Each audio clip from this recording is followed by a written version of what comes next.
Geez, I can still hear just vaguely after watching the Rings of Power teaser trailer. It's like they got Prodigy to remix Inception. Man, they decided, well, the quality isn't good, but we can damn well make it louder. And I'm bearing the brunt of the consequence. So if I'm already got tinnitus, I'll just have to keep shouting at you during the stream. So I'm sorry, everybody. But to help me through this and to be your figurative umbrella, giving you shelter from the shitstorm that is entertainment at the moment, I've got the greatest array of guests that a host could possibly hope for. My first guest is imbued with such a good nature, so expressive of the ethos of the rugged individualist self-made American dream, so living of faith-based values, and so exemplifying model citizenship. It is a wonder he still slums it on this Mickey Mouse nickel and dime live stream. Here to modestly downplay these virtues and my glaring shortcomings in relation to them is Mr. Greg Owen. Oh, where is he? Where am I? There I am. I got new equipment. Who knows what's going to happen? See, I did that on purpose. I'm trying to be modest, and so I've got my equipment all screwed up, and I'll do that. And it is planting season, and that's got me feeling very in touch with the earth, and not even in like a slow-mo harvesting wheat kind of way, like the corn's going in. I'm very excited. One of these days I'm going to make an intro as eloquent as yours, but it is not this day, so you better move on. Well, I mean, you can, on behalf of all of us, you can touch grass, as the Doctor Who and creators have insisted. Well, welcome, sir. My next guest has spent the last 2 weeks in a widely publicized, grueling and brutal exchange of diss tracks and escalating provocations with Kendrick Lamar. Here to tell us about it, and perhaps spit out some dope rhymes while he's at it, is Despot of Antrim. Good morning, sir. How are you?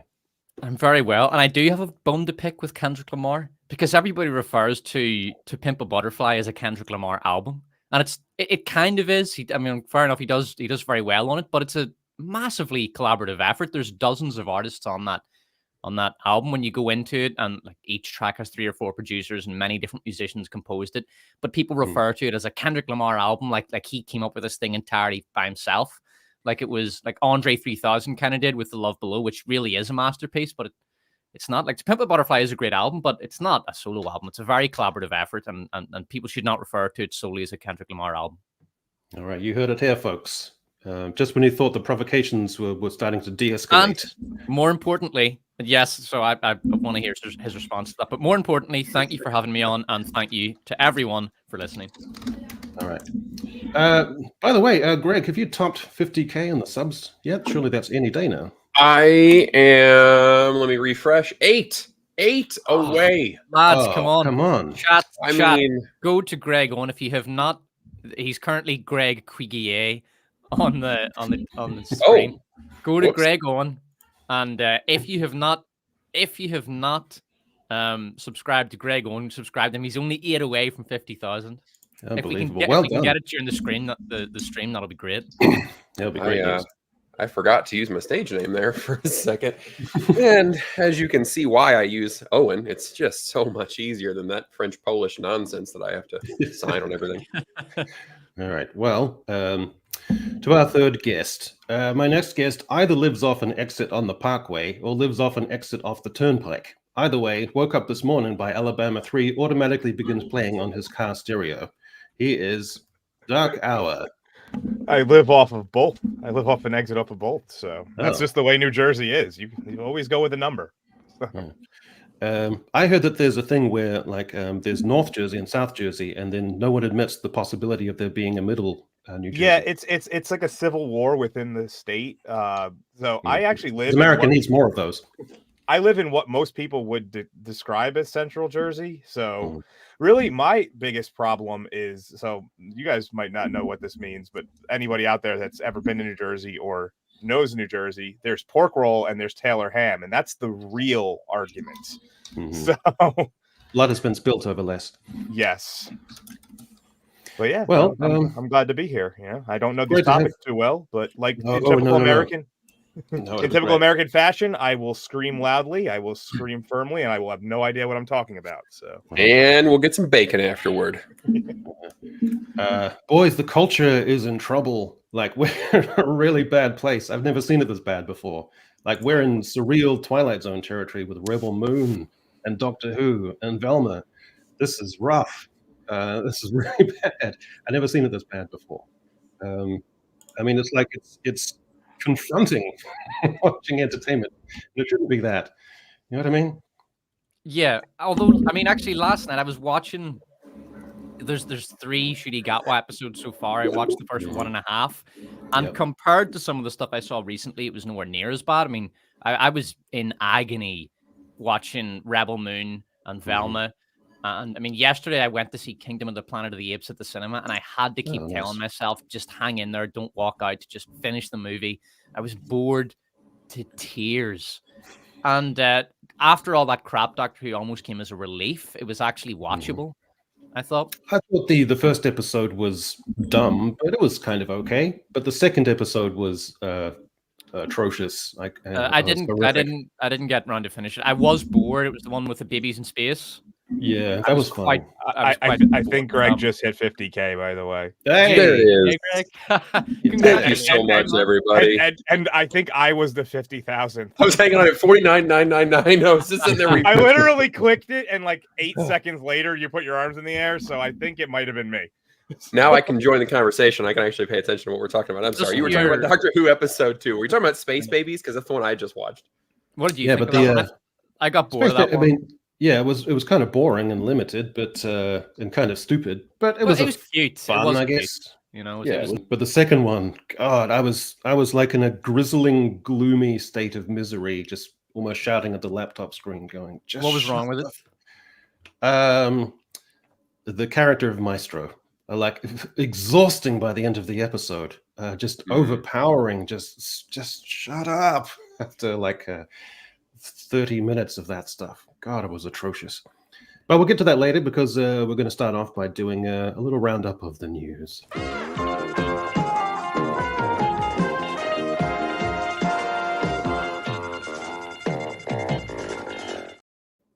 All right, well, I've been touring the internet, trying to find the worst takes that I can, so we can rate them on the Chamberlain scale, with 1 being it's mild, it's fine, don't get worked up, to 5 being it's a raging dumpster fire of I'm glad the legacy media is dying. And first effort will be this little one right here, which is from Kotaku, which is always reliable. Stellar Blade's Eve is hottest when she's not revealing everything. With over 70 outfits to collect and shifts up PS5 exclusive, some are way sexier than others. So, Despot, is Eve hottest when she's not revealing everything? Well, I haven't played the game, but I've seen many images of Eve, and I've seen her used as clickbait many times on YouTube thumbnails. I'm going to say I'll give this one a 2. I think this isn't too bad at all, because it is often the case that women are hotter when they've got some clothing on. You know, obviously they're preferable when wearing absolutely nothing at all, but not necessarily for the full visual, but rather for the activity that thereafter follows.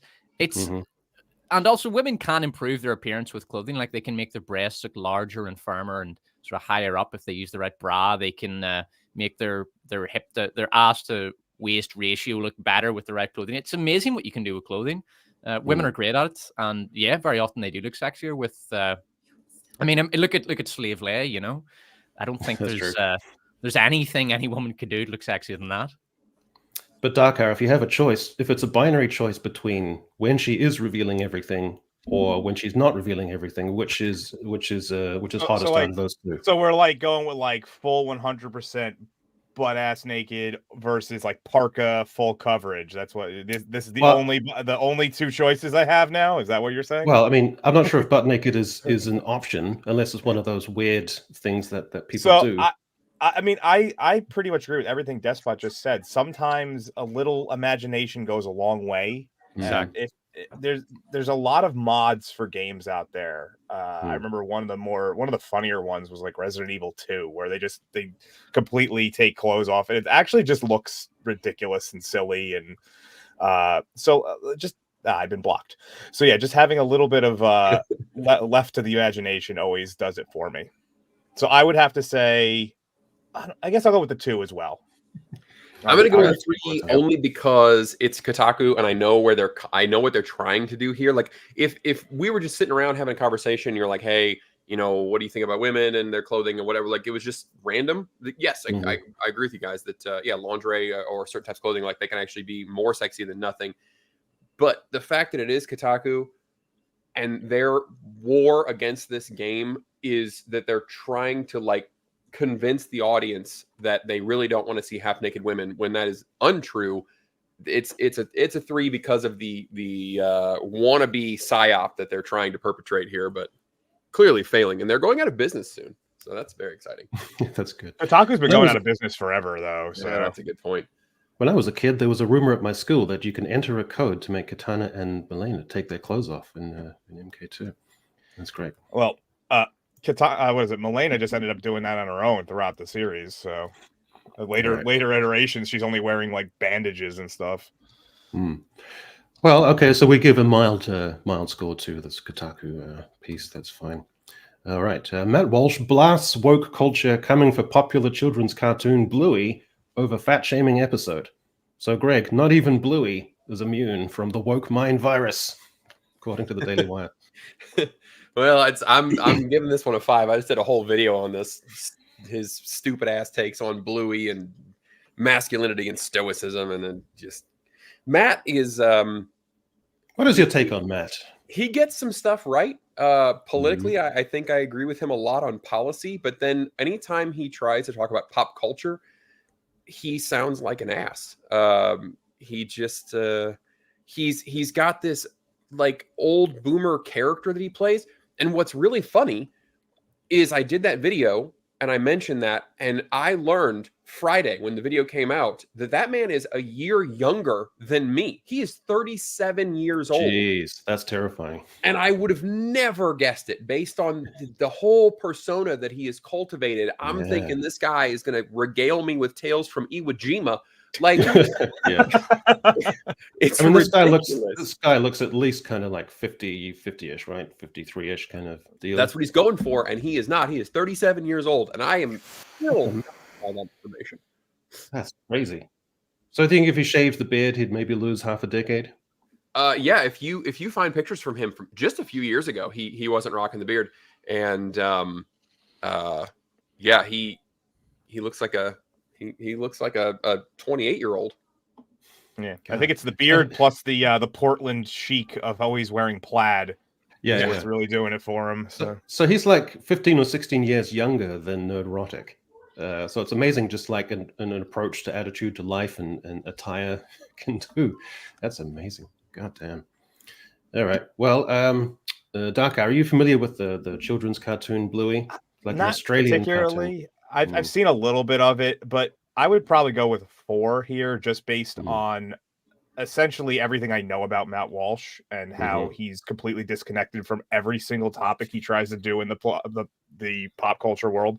And he's always has this air, like it wasn't just that one time where he was like, "Oh, video games and all this stuff." He always comes off like he's the person who discovered whatever it is he's talking about. Yeah, and that just completely shut. I don't want to hear anything from him ever because of that. I hate. That's one of my biggest pet peeves is when somebody pretends like they discovered something that they didn't. The only reason I can't give it a 5 is because I'm not super up on Bluey. That's the only reason I'm giving it a 4. All right. Okay. So, Despot, any thoughts on either Matt Walsh or the cartoon Bluey, or the confluence? I've never heard of the cartoon Bluey. Matt Walsh, he's got some, generally speaking, decent political takes, but I mean, he's my favorite of the Daily Wire hosts, especially after the Candace Owens debacle and the Christ is King debacle. I basically lost not all faith, but I've completely stopped watching Ben Shapiro and Andrew Clavin. I just can't anymore. I just can't. And then the whole Israel Gaza thing, they had so many bad takes. I just couldn't do it anymore. But it was the Candace Owens thing that really made me lose a lot of faith in the Daily Wire. But while we're ranting, and not that, because you sort of Greg and Dark R have touched on some of those points, I'll just say that their Snow White thing, I hated it because I looked this up. There have been, I think, 37 or 38 movie adaptations based on the Snow White fairy tale. And they come out and say, well, Disney are doing Snow White, so we're going to do Snow White. Haha, take that, Disney. And it's like the antidote. Yeah. If the disease is the 38th adaptation of the Snow White tale, the antidote is the 39th adaptation. If they'd come out and said, look, we're going to do something different. We're going to bring to the screen a fairy tale that nobody has ever seen before and do something fresh and original, because the crime, whatever their politics are, the real crime that Disney are doing is their plagiaristic regurgitation of shit that we've all seen a million times. But no, that they're just doing the exact same thing that Hollywood are doing. They're regurgitating old tales we've all seen a million times, and they want a pat on the back for it. Fuck them. The more I think about it, the more I dislike them. Yeah. Is lapping a verb? What is lapping? Is that a verb? Live action role play. Ah, I never heard that before. Generally refers to people dressing up as knights and wizards and role playing, usually in a park or something like that. It can also be used as an insult, though. So, for example, I might say that university students protesting the war in Gaza are LARPing as revolutionaries. But yeah, its origin is definitely in people pretending it's like the next level of Renaissance fairs usually. People living the whole thing as like a D&D. Did you guys see that that protester was basically cosplaying as a Gazan refugee, saying, we need humanitarian aid to be brought into the campus so that we don't starve. That was hilarious. Harvard students expecting slaves to show up to their protest to provide them with food and drink. Like, just the most privileged people on the planet. It's almost not funny. Like, that's how annoying these people are. They're almost not funny. I've watched a couple of them because I'm sure there's hours of footage and you could just laugh your ass off all day. The one that I saw was a gal talking about we want to make sure they're not, they won't prevent food from being brought into this building. And the reporter was like, have they tried to prevent that? And she's like, well, I don't know, but we want guarantees that they won't try to prevent it. And it's like, you're standing on a soapbox for something that hasn't happened yet. Like, yeah. And by the way, just to emphasize how little Americans care about this, there was a poll done, and I think Americans put the Israel-Gaza war and it's really more than the Israel, it's more like a general Middle Eastern conflict now involving several different countries, but they put that war like number 28 on the list of things they care about. Like, Americans really don't give a shit, and most of them don't care about it at all. They polled college students. Only about 15% of them actually cared or had heard about the issue as a whole. So, but it seems to be the most fashionable thing to care about among elitist kids, basically. Yeah. This one may seem really innocuous, but I thought about it and it stuck in my mind. I stopped chasing the Hollywood vision of female friendship and embraced the person I am. So for years, I tried hard to find that elusive band of forever friends. That maybe this isn't the mold I was made to fit into. And I kept thinking about this. This is literally about nothing. It's a person who would like to have more friends, but doesn't quite have the friends they'd like to have. And it's just kind of, okay, I guess I'm used to that. And that's what the article is. You could say that, but I actually like this. I think this is good. Her framing isn't very good. Like, the title's kind of shit. It's like, love, you need to really pin down this idea. And say something like the sitcom version of a friend group is a myth. Maybe that will be a bit better. Her writing's not great. That's perfect. That's great. Yeah. Yeah. And she's right. It is a myth because we all know this. You have breakups with friends and people move on and they get married or they get into a relationship, and it might be a bad relationship or a good relationship, but either way, their time is taken away and they can't be that person anymore. Or they mature and they get different, or they have a kid or something, and that's that. You're not going to see them again. That's just life. That's just life. And friends come and go throughout life. And the how it's presented on movies and TV shows, it's often like people are forever friends, and it's just not the case. But you're right. This is just general knowledge that people have known forever, and she's sort of writing as if she's just discovered this. It's like she may as well write an article saying something like, men and women can get along. It's just a matter of finding the right person. It's like, yeah, we know this. Yeah. This is a 5 for me, just because it's nothing. It has no calories to it. It's a perfect nothing. So yeah, that's where I go. Where do you go, Greg? See, that's why I was going to go with a 2, because it's just what outlet is this from? This is from The Guardian. So they would have maybe a couple of dozen or 3 dozen articles to winnow down on a daily basis, and this is the one they opted for. Maybe that'll be a 3, because they used to be kind of a respected news outlet, but I mean the internet is just full of this kind of garbage copy that is just it's empty calories is the best way to put it. But it does. I think I'm just getting so bored of this stuff that I can't muster the 4s and 5s anymore. It's a 2, but maybe a 3, because it represents the falling of a formerly respected outlet like The Guardian. Well, for me, I also come from this perspective of having finely calibrated, the beautifully expressed articles, receiving radio silence from outlets. So I have an extra depth of resentment that adds to this. So Dark Hour, this is a heart-stoppingly intense thing that the country and the world, really, and Western society needs to have a dramatic discourse about right now. I guess I would go low. I don't know. I don't like to go with a 1, because I feel like one of the biggest problems here, I'd have to read the article, but I get the sense that either she didn't write the title, or that title was very last minute, and she just took words and just threw them together like, this will work. And that tends to be a lot of the issue with a lot of the daily article websites, is that they basically have people on staff that just write the headlines and just attach them to the articles. So I don't want to blame this clearly mentally frazzled person over their realization for just the title of the article. But yeah, I give it like a 2, I guess, because it's kind of nothing to me. I think if you hadn't seen Tara Judah, and you know that Tara Judah was writing an article on lifestyle for The Guardian, then that's exactly what Tara Judah would look like. It's perfect. What you should have did was you should have blocked her out. I should have. You should have taken a bunch of pictures of people and been like, who do you think is the real person? Yeah. All right. Well, and last, sorry, straight white men, Doctor Who was never made for you. So the carnage and fallout from this is that I think they've just shut down their whole Twitter page altogether because of the carnage of the backlash. Yeah, they deleted the entire account.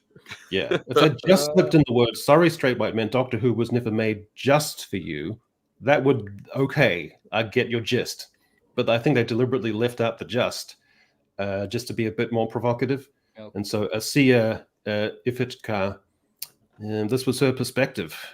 From the moment I saw Shooty Gatwa dancing the night away in a bright outfit during the Christmas special, I knew I would fall in love with this iteration of the Doctor. So high quality journalism, Greg? I can imagine this woman typing this out and just snapping at her computer monitor as she puts it down.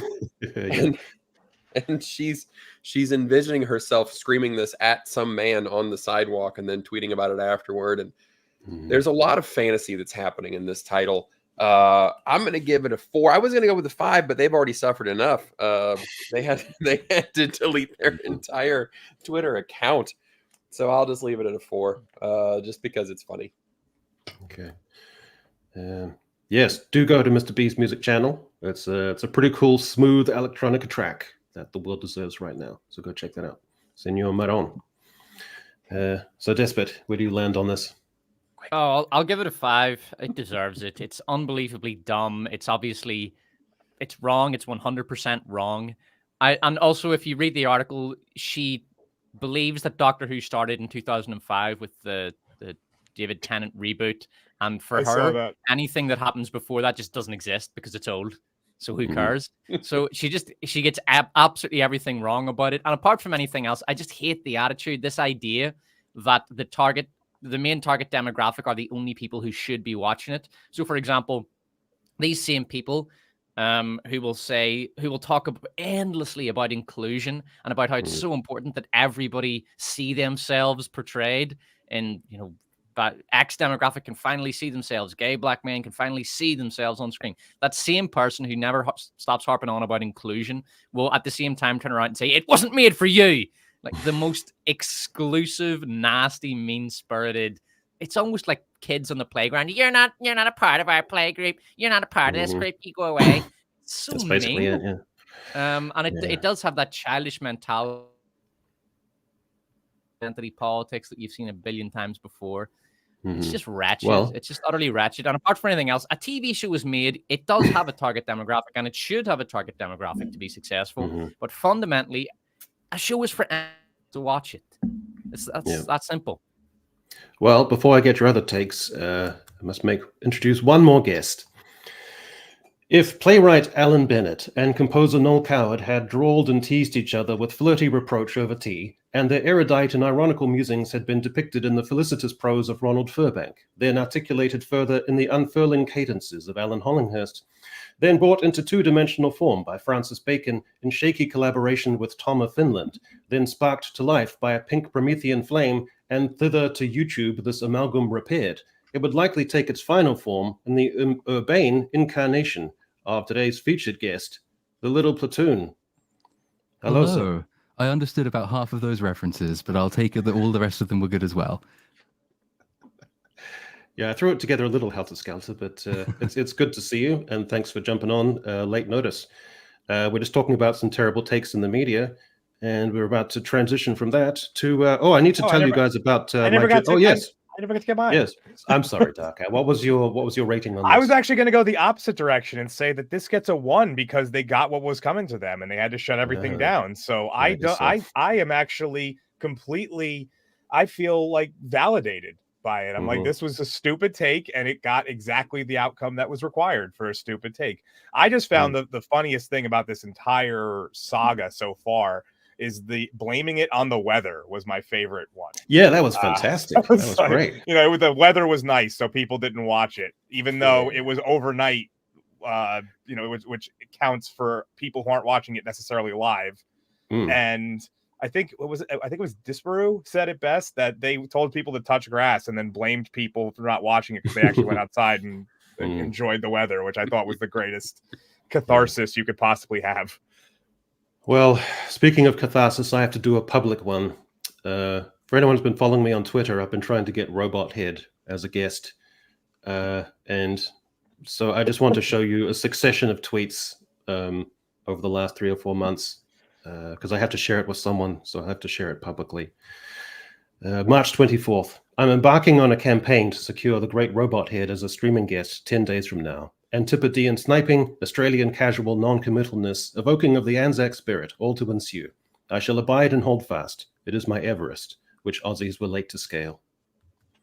March 24th. To everyone who's offered words of encouragement, the campaign to have Robot Head join a livestream has entered a new optimistic phase, having solicited him via Twitter, though the accidental omission of a critical B meant the salutation may have referred to him as Roothead.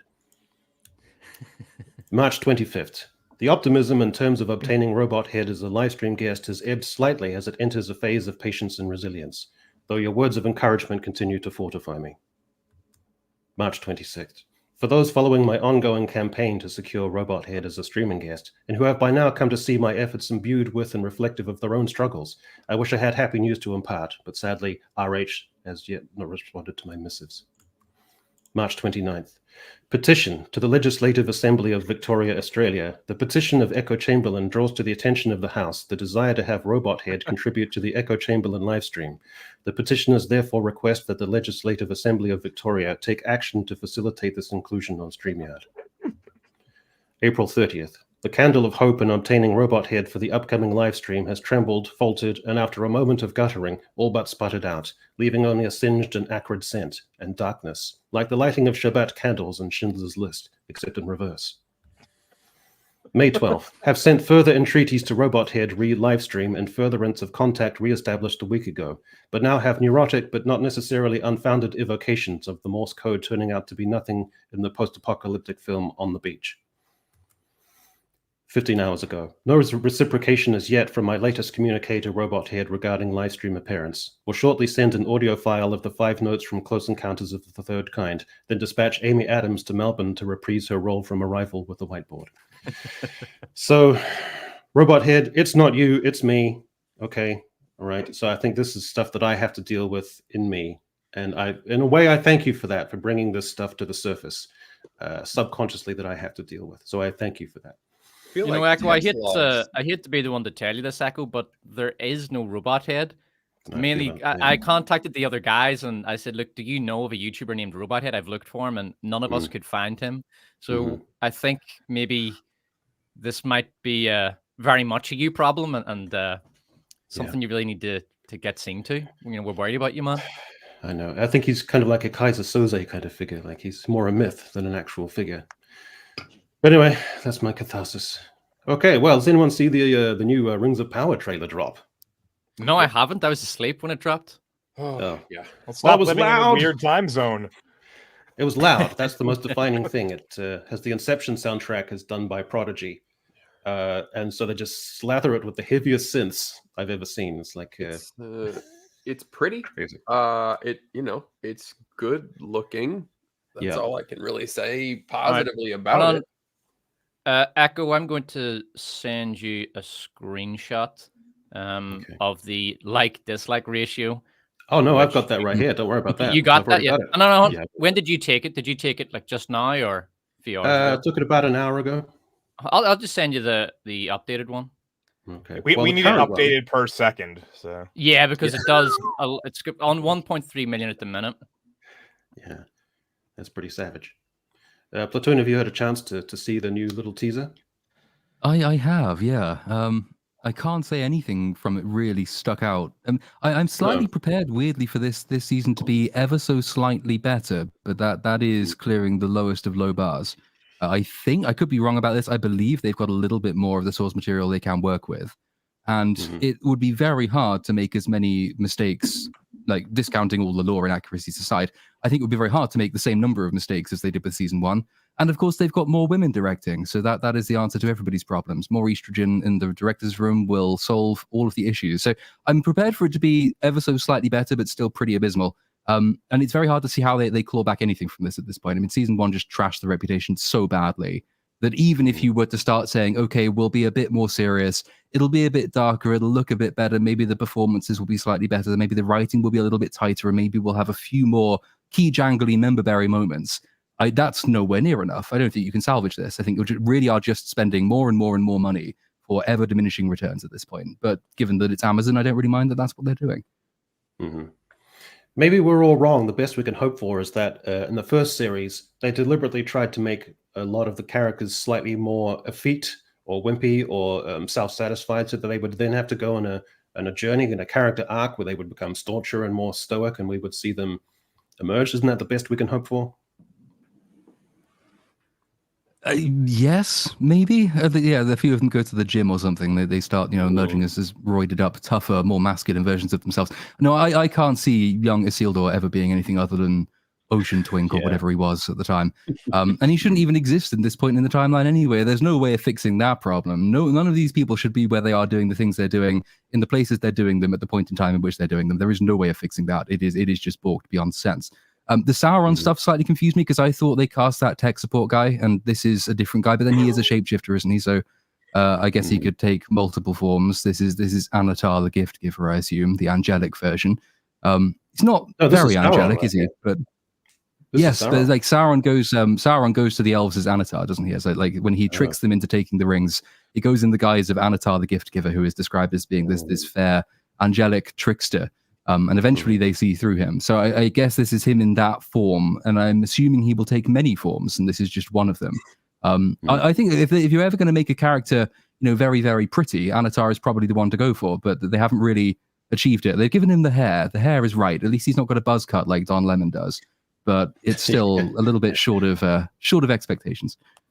The hair looks pretty rubbish. Wouldn't everyone agree that hair looks terrible? Yes, that's a very, very bad wig. Yeah, I mean, look at the softer bits down there, like the ministrations to those locks. It looks terrible. It looks like horsehair. Like it's wearing a horse mane that's been dyed. It peroxide. does, doesn't it? It's Yes. terrible. Very disappointing. But we've got a glam shot, which is quite nice. Well, Yeah. it's called the Rings of Power. So we have a shot of some rings. So there's that. There was a giant. I don't know if you had a picture of the giant dwarf emerald that was supposedly given to them. No, but I did see that. Yeah. There were. I loved it towards the end of the last series. Like they were actually deliberating on how to what shape it should take. Like how should we organize this power. And so it might have been for a second, they might have actually gone with, Lord of the Rings, the Bangles of Power could have been an option. The Bangles for a of second. Power. This is one of there were a few shots in the trailer that stood out to me as being very, very deliberately evocative of the Jackson films. And this is one of them, because this is almost shot for shot the opening for Fellowship of the Ring, just a slightly different lighting quality. And there's a few more. There's the bit where they're all like holding their swords and the camera is panning around them as they're facing some unseen foe coming at them from outside, which is Weathertop from Fellowship of the Ring. And for a series which is it really very, I think, deliberately plays on this thin and quite blurry line that nobody can quite detect as to whether or not it's supposed to tie into the Jackson films or not. Of course, for legal reasons, it can't, but they very much want you to think that it can. So they keep doing this and making you think, oh, I remember seeing that from the good one. Maybe this will be better as well. Of course, it won't be, but it's a bit of a cheap trick, I think. They they do that very deliberately. I noticed this in the first trailers to Rings of Power Season 1. They were basically plagiarizing the visual iconography of the Lord of the Rings movies. So if you take that little swan boat that Frodo takes to Valinor, it's Valinor right at the end of the movie. Yeah. Yeah. So he takes that boat to Valinor. They use the exact same boat and that exact same kind of rising sun and sunny colored ocean. They reuse that shot. The Balrog shot in the first trailer was exactly almost frame for frame, exactly the same as the emergence of the Balrog and Fellowship of the Ring. There's tons of stuff in terms of the visual images they use. I would call it plagiarism. I think it's that similar to the Jackson Lord of the Rings movies. Rather than go for their own visual identity, they want to portray their show as being on brand and belonging to the same brand. It's no different than walking in. You ever go into a shop and you see like a Pringles knockoff called Ringles or something? Yeah. Basically like that. It's in terms of the visuals, it's ugly and hideous in its own way, but it's also kind of a plagiaristic knockoff of the Jackson movies, and that's very deliberate when you actually look at the screenshots side by side. I mean, going darker is like a reflexive thing to try, and we want to save the franchise, we want to appeal to the audience, we want to get the legacy long-term fans back. Going darker is always a kind of reflex, like even with the prequel trilogy in Star Wars. But it doesn't necessarily mean it's going to be better. But at least they'll try, I suppose. But it's unfortunate as well because it invites the comparisons that it really could do without, I think. And you're I say quite often, not very often, because there aren't very many actual unabridged fans of this property, but you will occasionally find it defended. And I've had arguments with, say, Lofty Pixels on this point as to whether or not this is supposed to be a prequel, or whether it is an adaptation of a prequel, or whether it is a non-canonical adaptation of a this, that, or the other. And you can sort of reason your way to that position. Yes, of course, there's only one canonical version of this, and that's the books. That's what canon means. Even the Jackson films are adaptations of a canon. This is an adaptation of a canonical material. It's in a different continuity, ostensibly, than the Jackson films are. And that's sometimes used as a defense for all of its very many inaccuracies and the fact that actually they can't tie together because of the number of things that are contingent, which Rings of Power breaks. But unfortunately, whenever they do stuff like this, when they actually do steal wholesale from the imagery, from the iconography, from like individual camera shots, they're actually inviting you to consider it as the prequel that it cannot legally or logically be. And I really do think they should avoid doing this. If they have to, I don't think you can save it anyway, but if they are to try and redeem any aspect of this, leaning very much more in the direction of this is a loose adaptation and we are not trying to override what came before, would be the best thing you could possibly do in the circumstances. Assuming you have to do something. I think doing nothing would be better, but I can't quite make this out, but what's your latest figure there? 156,000 dislikes?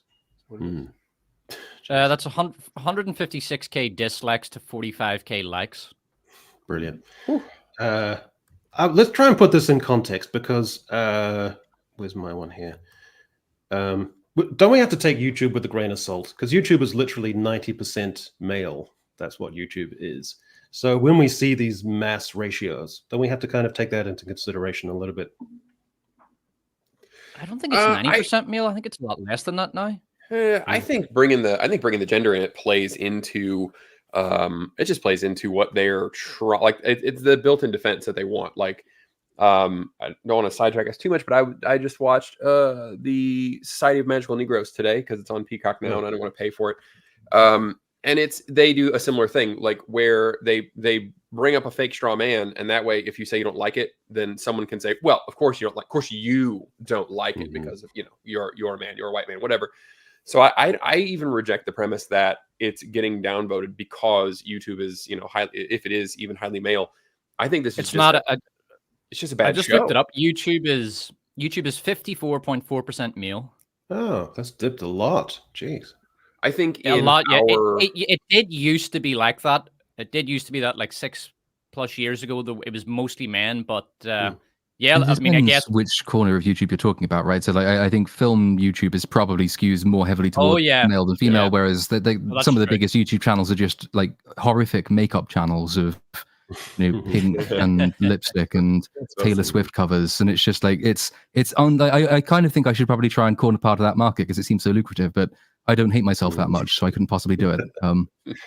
But I don't know if we can blame women for Rings of Power too much. Like, I think we can blame a lot of other things before we get to them. I did have a quick look, actually. Like, the Rings of Power audience was predominantly male, at least according to the very limited figures that they've ever released. I think Nielsen said it was like 55 to 60% male audience, of which only 31%, something like that, actually finished the series anyway. So like the dislike is going to be driven by people with a very vested interest in disliking it, obviously. It just seems that that's the majority of the core audience. And if you can't gain your core audience on side, the odds of you holding a more mainstream general audience are, I would say, probably less than more. Yeah, and don't underestimate just what a calamitous failure only maintaining 1/3 of your initial watching audience is. Like, in terms of how much of the audience that watched episode 1 actually finished the season for Rings of Power, it was 1/3 of the audience. That's calamitous. To give that some context, Loki season 2, which if you hang in there, it's actually quite decent. It's probably the best thing Marvel have done in years. I haven't seen season 1. I've only seen season 2, but that actually had more people watching by the end than started watching the show. So they grew their audience over the course of their season. So to lose 2/3 of your audience, it's a massive failure. And I do wonder I question whether they can really bring it back. I know they had to keep going because it was so expensive, but I wonder if anyone will be watching on, I'll say episode 2, because episode 1, everyone's going to tune in out of curiosity, but less than season 1. I'd be interested to know how bad the viewing figures for this will be, because I suspect they'll be horrendous. Yeah, well, compared to the budget anyway. Oh boy. Well, yeah, let's just revisit these numbers again. Also, I mean, compared to comparable things as well, the great thing about the time in which this is coming out, of course, is that we have a really good counterexample in House of the Dragon, which has also released its teaser trailer on the same day as Rings of Power releases its one. There's a vastly different audience reception for House of the Dragon, which had a bigger hill to climb, incidentally, given that it's coming off the back of season 1 was coming off the back of this disaster during Game of Thrones season 8. No one was particularly looking for it or expecting it. It didn't have a huge publicity drive. It started off quite small and gained a very large audience because of how very, very good it was, to the level that now we're all looking at that trailer and saying, oh, I'm really looking forward to one big budget fantasy adaptation this year. And it's not the Amazon Lord of the Rings one. It's the other one that I wasn't expecting to like. But here we are. Yeah. Just as a side note to a side note, there's a video looking at Taylor Swift's songwriting. And there's a lot of musicians on the panel here. And the most generic pop chord progression there is, where you go like C to G to A minor to F. That with or without you baseline. Yeah. Did you just write a worship song right there? Because that's the only one who doesn't understand that. Let it be as well. Let it be. Yeah, exactly. She uses that. So I want to go through. I want to give you your guess. So in her music catalog, how many songs has she used that chord progression, Platoon, if you were to guess? How many songs has she got? Percentage. Oh, I'm gonna say no. She's got just purely the number. How many songs has she used that chord progression in? I don't know how many songs she has overall. I'm guessing it's more than a third, but I don't know more than a third of what. I'll say like 50. 50. All right. Despot, if you were to guess. I would guess it's got to be like a quarter of her songs, and I don't know how many songs she has. So she's probably done like 6 albums, 60. She's got 70 songs. I'll say she's got 25 songs with this chord progression. Very close. She's written about 200 songs, and 21 have used that thing. So about 1 in 10 of the much songs. Smaller percentage than I guess. But although 1 in 10 is terrible. massive, I mean, oh, that's shocking. I've actually written a lot more songs than Taylor Swift, and I always went out of my way to use interesting and innovative chord progressions. And I don't think I ever used that chord progression even once, just because I knew what it was. Back when I was at university, and like my flatmate and I were like covering loads of songs, and then we started making our own songs. And I like 2 rules: never ever use that chord progression, and never ever write a like stereotypical love song. It always has to be like slightly bizarre. It has to be a weird take on it. Like it can't just be generic pop. We'll never ever doing that. Actually, by free coincidence, I tried to listen to Taylor Swift earlier today for the first time ever, right? Because I've never actually sat down and listened to anything she's done. Like, I would probably slightly recognize 1 or 2 songs simply just by like osmosis, I guess. But I've never actually spent any time listening to her. So I put the new album on, just sort of skipping through it, going for the ones that are most played on Spotify. It's fucking awful. I mean, it's really, really empty stuff. Totally I cannot like get away from this idea that Taylor Swift is just she's just a social contagion. That's what she is. Like there's no talent there. It's just that she is like she's the alpha female musician that all the young girls really have to like because all their friends really have to like her. You ask any of them what they like about her, and it's probably just, oh, it's so relatable the way that she disses whatever the fuck her last boyfriend's name was. It's like, oh, that's your standard for music. Okay. Yeah, there's no the composition level is rubbish. The musicianship is rubbish. The production is bland, perfectly bland, and singing rubbish. Voice is also very bland. Like I've never thought of her as a good singer. There are singers I don't like. Like I could never stand Adele's music, but she's a very good singer. Yeah, she's a very powerful voice. But I don't know what it says about society, but Taylor Swift, I always thought she had a very bland voice. It's like glass of water, slice of bread voice. It's so boring. Yeah, well, the other thing that struck out when I listened to her earlier, it's like listening to her voice. I was thinking, like, I could not tell you apart from any given female singer operating at the moment, with the exceptions of people who are very good, like Adele is in terms of voice quality. Taylor Swift is like, she just sounds so generic. She sounds like anything you hear over the radio, which is probably because everything you hear over the radio these days is her. But nevertheless, true, yeah. It's there was a study. I think it was the University of Notre Dame or somewhere like that. Did a study recently looking at the sort of the level of music composition in popular music at the moment, and how complex it is, and found because there was the stereotypical like allegation made that music is becoming dumber and cheaper and more repetitive, and this was for a while seen as just old people complaining about the young people not liking their old good music. But the university did the study and actually looked at the composition of most modern pop songs and found that actually, yes, it's objectively true. Music is getting simpler, dumber, and there's much less variety. They use various metrics like how many songs use a bridge, and actually very few modern pop songs have a bridge in them anymore. So they are getting simpler and simpler and simpler. And I don't know enough about her, but I'm going to blame her anyway. It's Taylor Swift's fault. Thank you. I agree. I know it's anecdotal, but I would like to get some information on this because boomerism is a big accusation anytime someone criticizes modern popular music. But I personally gave up on modern pop music in around 2020 when I was, at the time, I was about 30. I gave up in my late 20s, basically. I just thought, you know what, this isn't worth the effort anymore. This is fucking awful. I just can't do this. And now in terms of new music, I only listen to classical music I haven't heard before. Basically anything in the several hundred year span from back to the present day. Or video game music and film music and TV show music. And there's a lot of good stuff there. There's a lot of great music being written, but just not in the... What age were the people on this panel when they finally gave up on modern popular music? Because I want to dispel this myth that it's boomer, that this is just boomer criticism.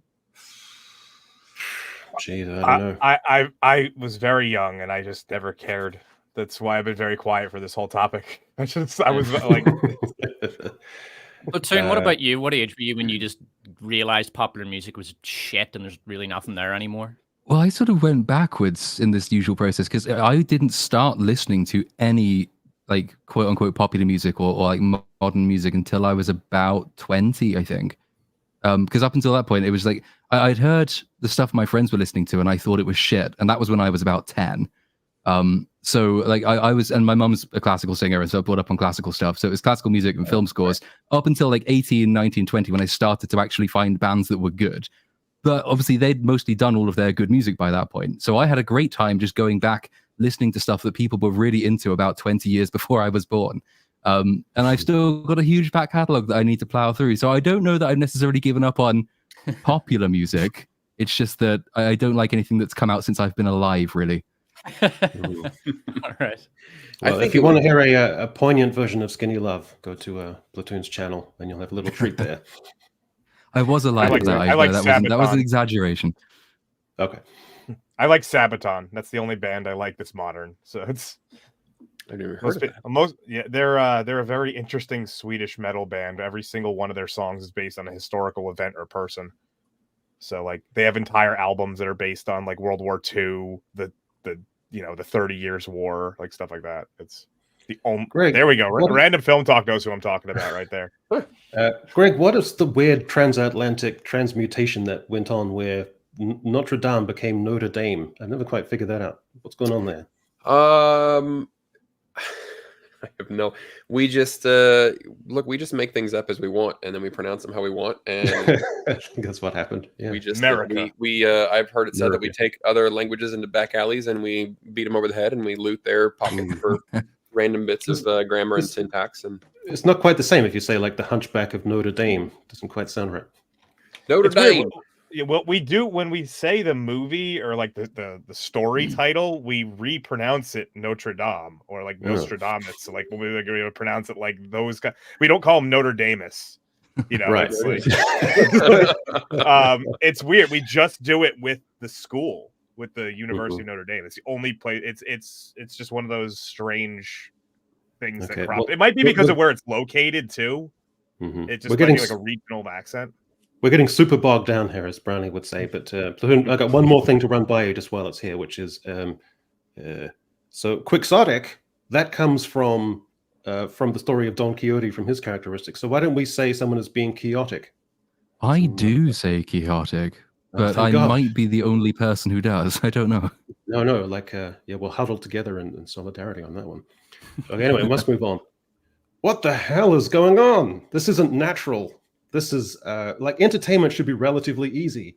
You have characters that people like and are good and original and cool, and you make them do stuff which is kind of interesting to look at, and you don't offend anyone along the way, and that's kind of what entertainment is. But this is belligerent. I feel like I'm having to confront all this crap. Like it shouldn't be this crap. Like Rebel Moon, Doctor Who, Velma, it's antagonistic. It's weird. So Jesus Christ, what is going on here, Disput? I don't know. I mean, it is the depths that we've seen in 2024 so far are astonishing. Velma season 2. I mean, I watched it. Am I the only human being who watched that season? I got through 10 minutes and I had to stop. Like literally. I watched the one episode for the show.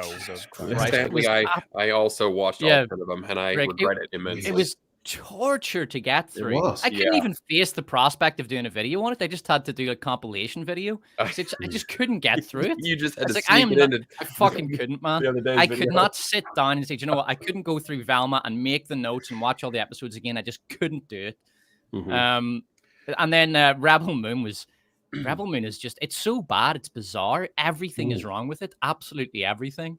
Well, Rebel Moon, it's the one thing on the list that isn't vindictively bad. It was just Snyder was like, what's the coolest thing I can think of in every scene? And they don't have to have anything to do with the previous scene or the next scene. Just whatever we're doing, what's the coolest thing I can think of? And I'm going to do that. And that was it. And then it turns out that makes for a really shitty movie. That said, you're 100% right. I will say, I thought that Shogun was excellent. That was good. Shogun is but they're going to do a second series. Don't. Why would they do that? That doesn't make any sense to me, because if there's no Mariko, then there's no second season, and it's going to be boring without Mariko. Yeah. That last episode with her was I think that was the first time that I felt genuine tension for a long time. And I got done with the episode and I thought, really nothing happened. Not really that. I mean, obviously at the end something happened. Like for the majority of that episode, there's really not a ton going on, and I felt actual tension in my chest about, is she going to do this? Is this going to happen? Like it was. It was excellent. It was amazing. Brilliant. And then hold on, Hiroyuki Sanada. Yes, I think I got his name right. He was incredible in it, and he was also the producer. He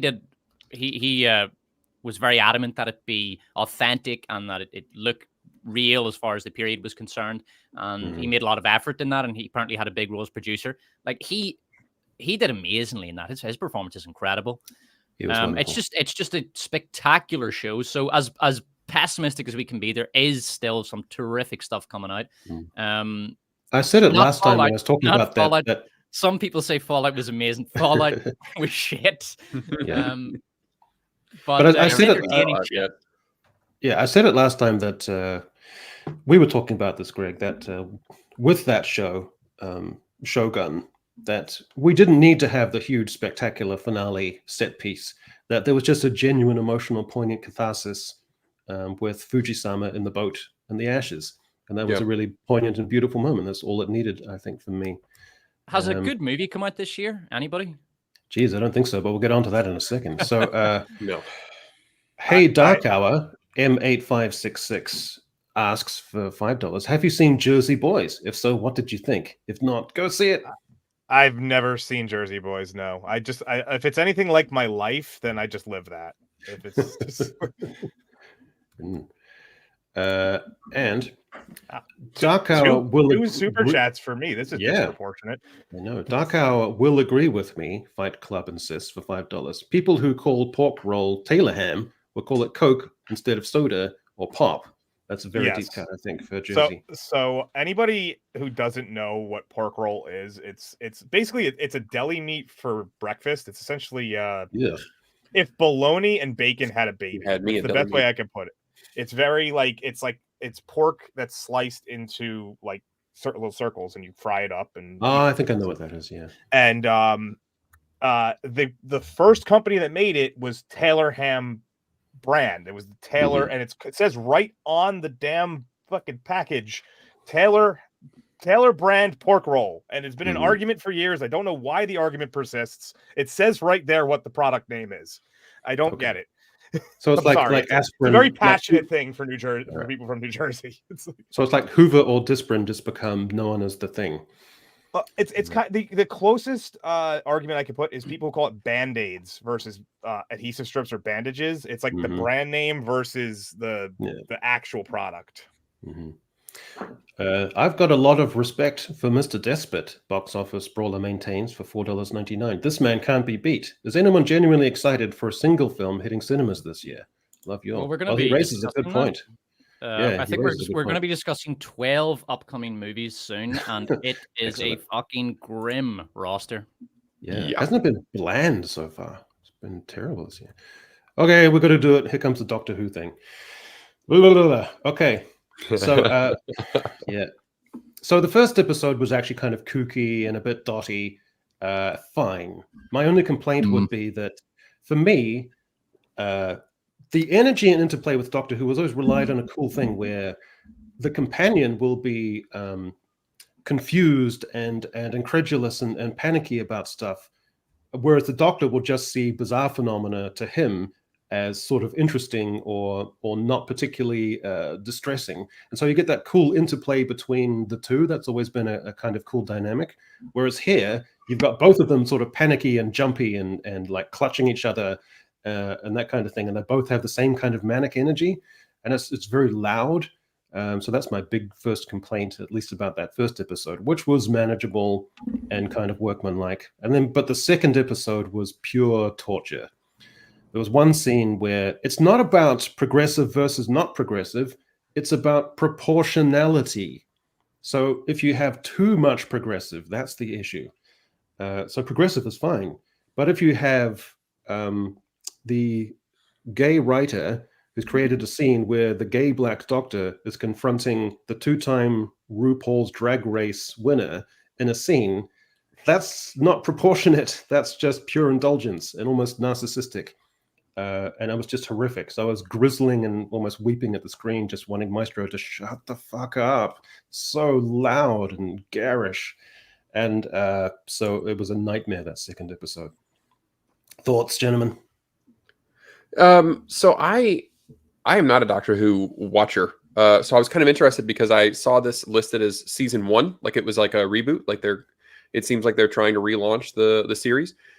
And you know, it's the main character. Apparently, Judy is saying this isn't, you know, if you don't like it, touch grass, all this kind of stuff. So it feels to me like they're aiming for a new audience. And I don't know if they're not succeeding or if I'm just not part of the new audience that they're shooting for. But it felt to me like they wanted a brand new audience, but you also needed a lot of background in order to understand what is going on. So I watched the first 2 episodes, or what I thought were the first 2 episodes. I'm a little confused because if you go to the listing, it lists 3 episodes, but the first one I think is also listed as a Christmas special. So the church on Ruby Lane is that was a Christmas special. So that's a Christmas special, but it's listed as episode 1 on Disney Plus. So I watched that and I emailed Echo and Despot and I said, I didn't watch the Christmas specials, so I thought I missed something. And that episode, now I'm realizing, was supposed to be like the precursor to this new season, and I still felt lost watching it. So, like I said, I think their mistake is that they're simultaneously needing the audience to have prior experience with Doctor Who to understand what is happening, which I felt I didn't understand.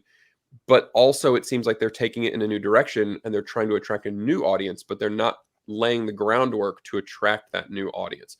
So overall, I didn't hate it. I watched that and I watched Space Babies, and I can't say like I hated it, like it was absolute garbage. Like I watched the Good Times cartoon, and that was like I wanted to gouge my own eyes out while I was watching that. And this didn't make me feel that. There were some fun parts, there was some interesting stuff. There was also some things I thought were kind of goofy, silly, but it seemed like it was in line with what I've heard about Doctor Who. But overall, I think your description of the 2 of them being manic together, that's what struck me the most, was that there's supposedly a monster attacking babies, and they're both like giggling and kind of like flitting, skipping around and laughing Frolicking about it. And I couldn't tell if I was supposed to feel like they were in danger, or if this was supposed to be funny, or if it was supposed to be kind of like I couldn't understand what the tone was supposed to be, and it kind of felt all over the place. But overall, I can't say that I hated it, but if I wasn't going to talk about it with you guys, I wouldn't have watched any more of it at all. Mm-hmm.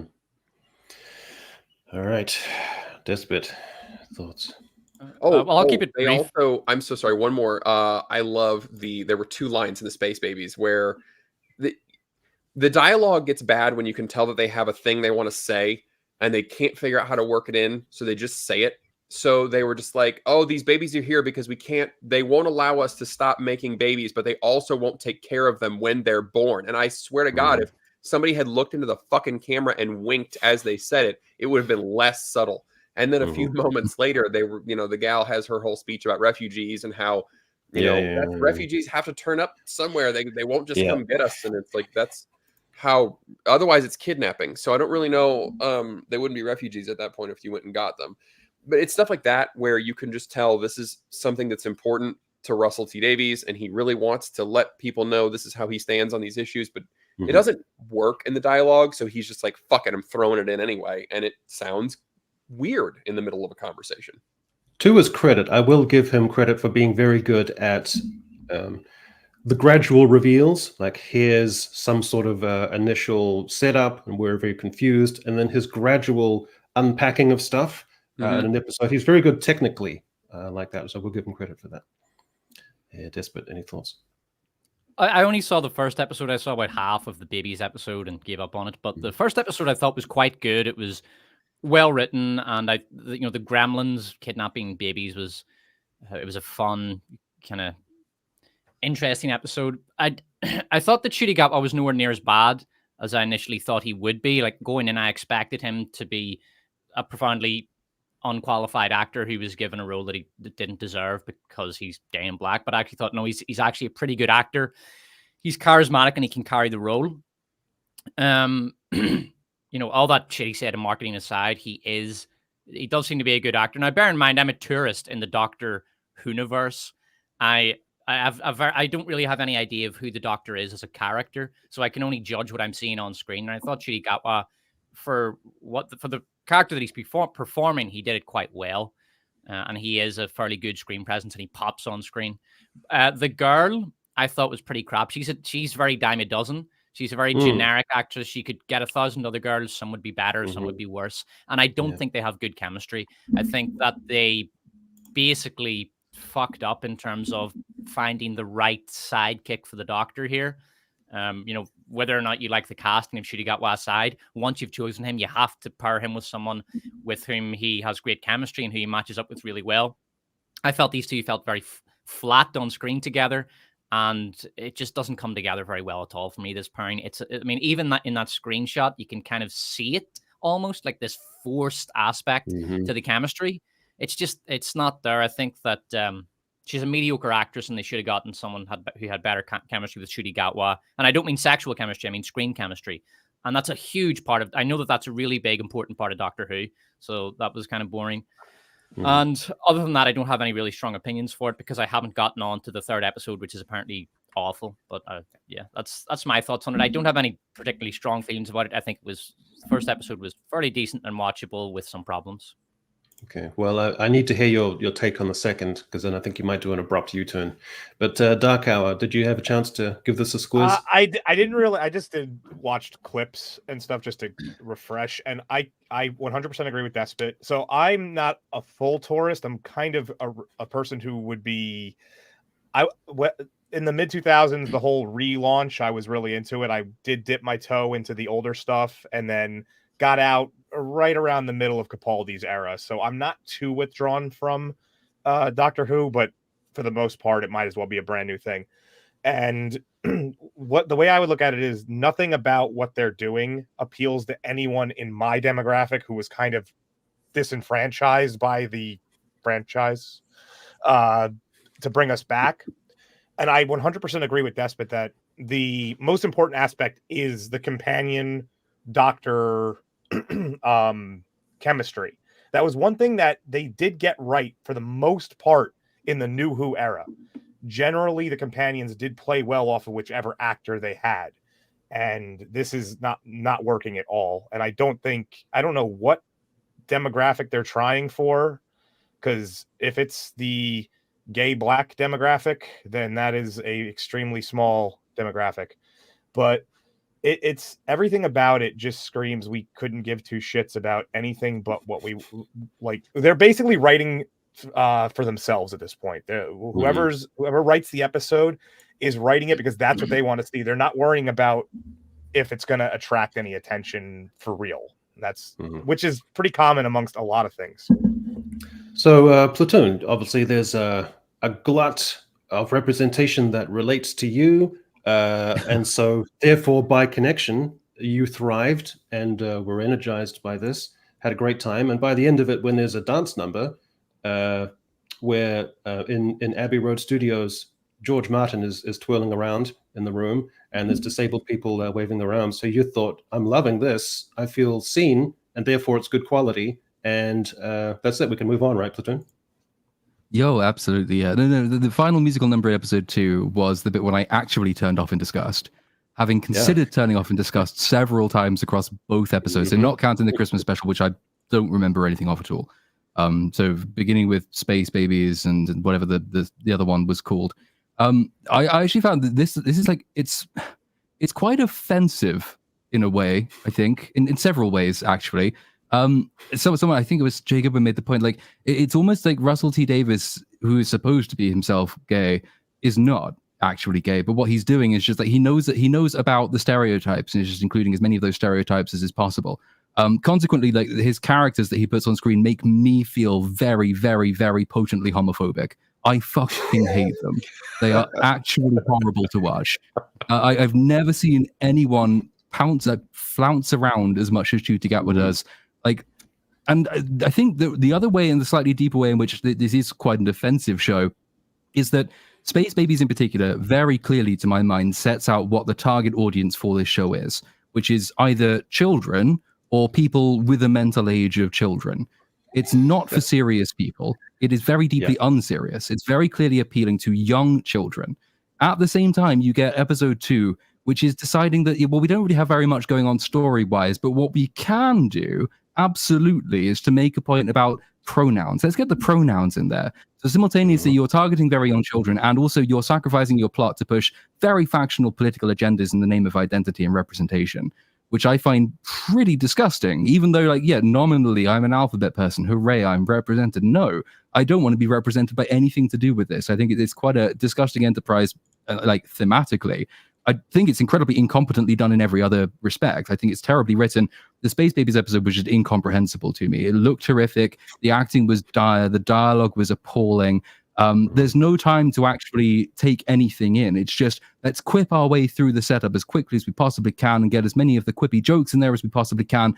The monster is made of snot. There's a spaceship powered by like exploding nappies. So this is tonally balked. It's only going to appeal to very young children. And the excuse for this seems to be, when I've heard any defense of it at all, well, it's Doctor Who. Doctor Who has always been like this, right? And I don't actually think it has always been like this. I'm not a massive Doctor Who fan. My dad's quite a bit, or used to be quite a big fan, so I've seen like bits and pieces of the older ones, like the ones where you had a storyline that took place over 6, 7, 8, 9 episodes, where the Doctor was an old man, and there was no running around, and they were talking, and they were written by Terry Nation, who does dark, serious stories. The excuse that it's always been made for children and it's always been childish is really just a reflection of the bad budgets that they had to work with. But that's sort of like old original series Star Trek in that regard. They had no money, so they tried to tell a really good story with really good characters, and by and large, I think they pulled it off. Now it's seen as this nostalgic kind of camp era of British science fiction TV, which is supposed to be fun and silly, so you can't hold it to the standard of serious drama. At the same time, we also want to use it as an excuse to drive home the message to young, newer audiences who can't possibly have a clue what's going on, because, as already been mentioned, there's not really enough to actually engage a new audience in this, because they just like fast forward through most of the character establishment stuff in the Space Babies episode. So on basically every metric, it's either incompetent or nasty or just really, really offensively awful. And I really regret have watched it. Basically, it was like, it's one of the most difficult things to sit through. It was horrendous. Tonally, there's like a moment where it says like, "Oh, you've got a jukebox in the TARDIS," and it's all exciting and upbeat. And then literally 5 seconds later, he's talking about the genocide of his race, and the tone just switches so intensely. But Doctor Who, like Peter Davidson, he had there was like one 4-episode arc involving the Cybermen, and like in this underground installation. And it's really grown up and really serious and really visceral about people dying and getting picked off and killed. And it's really claustrophobic. And you could have Colin Baker, the most underrated Doctor, and he could be quite acerbic and quite snappy with his companions. He could almost be quite disinterested in them. And I loved that dynamic. I thought that was great. But this, I don't mind a bit of drag queen energy in certain contexts. Fine. It's okay. I like a bit of splash of color in life. But maybe I'm getting a little bit neurotic in my age, but I don't like seeing it in this context. It looks weird. It looks grating. Socio-culturally, it just feels off. And it feels a little bit weird to me that it's kind of normalized to have that spectacle on display in what is ostensibly a children's show. And I think that... And it's constant. I think that's the other thing. It is constant, high-octane, high-camp, cheap drag queen level of acting, performance, dialogue, delivery, everything about it. I find, like, if you want to be a drag queen or if you like that sort of performance, okay, fine. Go and find a small weird club where that kind of thing happens. I'm all for you. Watch RuPaul's Drag Race if you really must. But I'd rather probably not have that as mainstream entertainment. I'd probably rather not have it 100% of the time, and I'd probably rather not have it in a new Doctor Who show, which is quite explicitly aimed at children. I just think that's entirely, well, it's insufferable just on an artistic level before you get to the thematic message stuff. But I think it's quite nasty on the message level as well. But don't you find that with that character or that persona, part of the shtick or part of it is there is something deliberately preeningly sexual about it, in the mannerisms, in the long, lingering, steely looks, and it feels weird in what is a children or family show to have that so overt. And I don't think that's a conservative take. I think it's a jarring interpretation of what's going on. So I felt, but it's what the sort of the sum total of all the interviews that have come out from the cast and from Russell T Davies himself and from the media supporters of the show, it seems to be quite overt. You know, what we have put on the screen for you now is an unabashedly, unashamedly queer production. That is what we want to do. That is what we have done. And if you don't like it, that's because you're not up with the times. I'm not up with the times. I'm happy not to be in that sense. The times have completely left me behind because I find it fucking awful.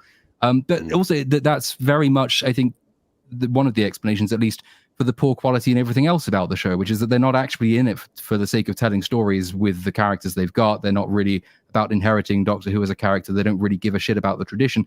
They see it as a very useful opportunity to espouse whatever particular point they want to espouse socio-politically today.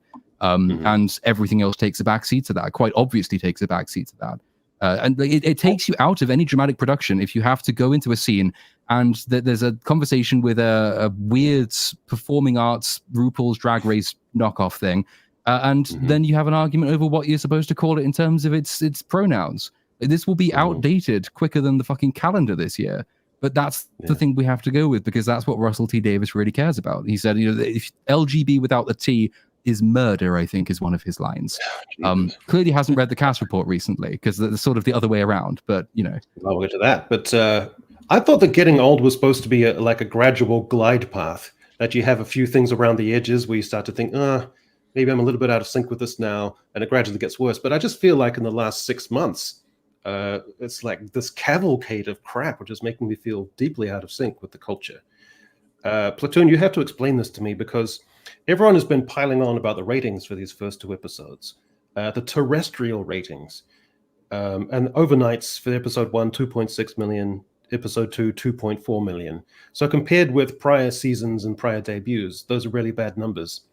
But it's not accounting for the iPlayer, which went on at midnight prior, where they could have some more numbers. So can you give us like a British cultural context for the iPlayer? Is it a kids thing? Is it a family thing? Is it a popularized thing? And how much of an, are there 2 metrics here that we're not accounting for? Well, I mean, it's hard to tell. I mean, it's not sort of demographically skewed in that sense. But the iPlayer is just a BBC streaming service. It takes on an increasingly important part of what they do because of the declining influence of terrestrial generally. They used to have it that you didn't have to prove you had a license fee to watch the iPlayer, for example. And then loads of people started watching the iPlayer, and they suddenly realized they might be losing lots of licensing money. So they started to say that you have to now prove you have a license fee in order to watch it. But I honestly don't know how many people watch it as a versus terrestrial. I imagine it's quite a significant share of the potential audience. But it's less interesting to me than what Doctor Who is and what that's targeted as an audience, because it's not really been massively culturally relevant for a very long time. So talking about, is iPlayer a predominantly kids thing? No.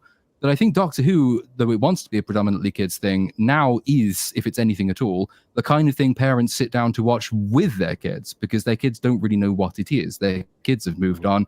Nobody really watched the Jodie Whittaker era, and that's been, a year or 2 years of complete irrelevance. The Capaldi era was not particularly well received. It's been a long time since Doctor Who did any serious numbers and had any serious part of the cultural conversation. The only people really likely to be looking forward to a new series of Doctor Who are parents who remember liking it when they watched the older versions. So they think, there's a new one, let's sit down, the kids will enjoy it, and that's the audience that they're targeting here. Whether, I don't know how that would impact the ratings, except that evidently lots of people have given up, given that 2.6 million terrestrial is not particularly high. No. Well, anyway, we must move on. So that's Doctor Who, and there's the Maestro, for anyone who wasn't aware. Just out of curiosity, what were or what are the Maestro's pronouns? They, them. They, them. In fact, there's a whole bit at the beginning where they she has to, exasperatedly explain it to some cishet or cis person. Sounds wonderful. This is the second time in 4 or 5 episodes that they've tried to do the pronoun correction thing, because I did see the clip of that from the first Christmas special where they chastised David Tennant. How well you're assuming the Meeps pronouns? What? The male presenting doctor. That was the one thing. Oh God. One thing that Velma season 2 proved is just how bizarre, out of place, and unnatural it sounds when you try to make they them pronouns a thing. Because there's a they them character in Velma season 2, and everyone in the show whether they have been told to or not, and irrespective of whether or not they have ever interacted with this girl, refer to her as they, them. And it sounds so bizarre and awful and out of place, and they keep doing it. And Greg, I think you made this point in your video about it. It's just weird. It sounds so odd and off. Yeah, it'll never be a thing. It's never going to be a thing. Okay, you cannot change. Grammar is innate. Grammar is innate. It's in the brain, right? You cannot change English grammar at will. Okay, doesn't matter how deeply you feel. Well, Platoon, I'm glad you're here because we're doing an offshoot of Broken Record, and this one is going to be: is it an actual academic humanities textbook, or is it just a random spiel of things that I made up? Are you ready? Okay, your first one is here. Is it an actual textbook or some random thing that I put together? The Empire Strikes Back, a post-transsexual manifesto. manifesto. I'm going to take it that you've made it up just because I don't think we've reached post-transsexual yet. I think that's next year. It sounds like something Foucault would say, just because it's just wordy and fucking God. There's an argument for it, though. They could go after Vader and talk about how Vader he's basically post-transsexual because he's like a machine man. Oh, I could see them cherry picking things out of Empire Strikes Back to use for it, but I still think that Echo's going to open this up, just knowing Echo with a fake. So I'm going to say this is fake. I just think the word manifesto, just for some reason, just stands out to me as making this sound legit, like a legitimate title. So I'm going to say it's real. Okay. Well, Darko, you're correct. This is real. The Empire Strikes Back, a post-transsexual manifesto. Okay. Just that manifesto word just stood out to me, like immediately. That's something they would use. Well, see, manifesto is rough because it could either be someone mocking like a communist, or it could be someone who's like, I'm just like Marx and Engels. I wrote a manifesto. Like, you can't tell which way that's going to go. Well, liminal damage towards a new heuristic of marginality. That must be real. That must be real. No, that because if there's one thing academics are good at, it's using verbosity to sound as meaningless as possible. So that has to be real. No, just knowing how Echo writes his tweets and stuff, I think this is fake. I think he made this up. No, I'm going to go with this, but I think this is real. This feels like a word salad that is meant to sound pretentious and meaningful so that no one will ask, what the fuck does that actually mean? Because they're too embarrassed to sound like they don't know what's going on. Yeah, I'm going for real as well. I'll say real. Well, no, this is fake. This is made up. Damn it. Also, I wanted to point out something. The lowercase d kind of was. I don't know if that was. Well, that's just by me. Yeah, right. Oh, that was just you. Well spotted, Darkar. Well spotted. That was just me. Okay. Psychopathology as the crystallization of culture. Real. Fake. Oh, hang on. Psychopathology. Do you know, I'm thinking about it too much. I'm just gonna go with real. I'm gonna go with real as well. Crystallization of culture sounds like something someone would really want to put their name up behind as a new phrase. Yeah. Oh, you ordered very well. This is actually a thing. Psychopathology as the crystallization of culture. And that takes us on to the transgressive lexical ontologies of social media. It's lowercase s and lowercase m. Echo, is this fake? No, those are just. Don't worry about that. Those are just spelling mistakes that I make. Oh right. Oh yeah. You wrote. I thought. Well, the last one I thought it was. I figured you're copy pasting the real one, so I was like, oh, there's a lowercase letter in the middle there. So. Real. I'm going with real. Transgressive and ontological are just some favorite fucking buzzwords right now. Yeah, I've seen ontological appear a lot recently, so I will go with. I also the word yeah. I'm gonna go with real. Also, I think if Echo faked this, it would have been a little bit more verbose and a little bit more meaningless. I'm going for fake on this one. I think. I'm gonna say fake. I just for the sake of it. I don't really have a reason. Des, but you're terrible at this. This is just some random thing that I made up. Oh man, I'm awful at these. I think last time I was 1 in 6. Yeah, shocking. Yeah, absolutely terrible. Okay, and lucky last, God as an ally in queer world making, reimagining gender through theology. Real. This sounds real. Yes, I'm gonna go with real on this one. Gotta be real. Well, you're all right. Yeah. That one just I don't know, just sounded really like someone sat down and really thought about that more than 5 minutes for the game. Yeah, yeah. I'm a bit worried that we all just assumed that this was real. Like this is like there's not even a problem. It sounds like any given publication from the Church of England now. So yeah. I can definitely believe it. Mm-hmm. All right. Well, there's the Fake, 100% fake. So, Despot, do you want to lead us on this? Yes. Lead us through this section. So yeah, I wanted to. So I'm going to take a breather for 1 minute. So I'll be back in a minute. So you'd lead us through. So these are the 12 most 12 high budget releases upcoming, and it goes up to early September. So I think Beetlejuice 2 will release in early September. And I just wanted to get your thoughts on these, and we'll do a prediction as to whether or not it's going to be a hit or flop. And then we'll come back in sort of mid-September, and we'll see how we did, and see what our scores were with regard to how many we predicted correctly. But just looking at these, firstly, just looking at this, you can see how kind of shit cinema culture is right now. I mean, Furiosa spin-off, unasked for sequel. I'm actually going to see the Garfield movie today. This is going to be my son's first trip to the cinema, which will be fun. Inside Out 2, sort of desperation sequel from Pixar.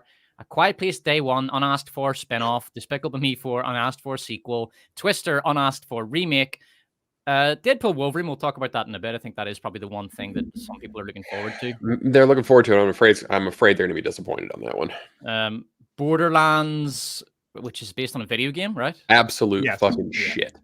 Garbage. That doesn't even make sense. That doesn't even make sense for a movie. The way that the fucking B tier. Well, it could make sense, and then the casting is the holy shit. Anyway, we got Alien Romulus, which is yet another Alien movie because everyone just fucking loved the last two so much. We got a remake of The Crow that everybody was just crying out for. And of course, Beetlejuice 2, the sequel we'd all waited 30 years to watch. So just generally speaking, guys, what are your thoughts on the upcoming roster of movies? Well, I'm pretty ambivalent about the Borderlands movie. I'm not sure. That could go good, could go bad. No, the only one of these that I have any hope for, I'm setting myself up for failure, but I want to believe that Inside Out is going to be treated with respect. Maybe they'll do a good job with it. It's Disney, though, man. I think we need Disney. So here, like, how many times did Disney have to fuck up before you'll completely lose faith in them? I don't want to. You know this is going to be shit.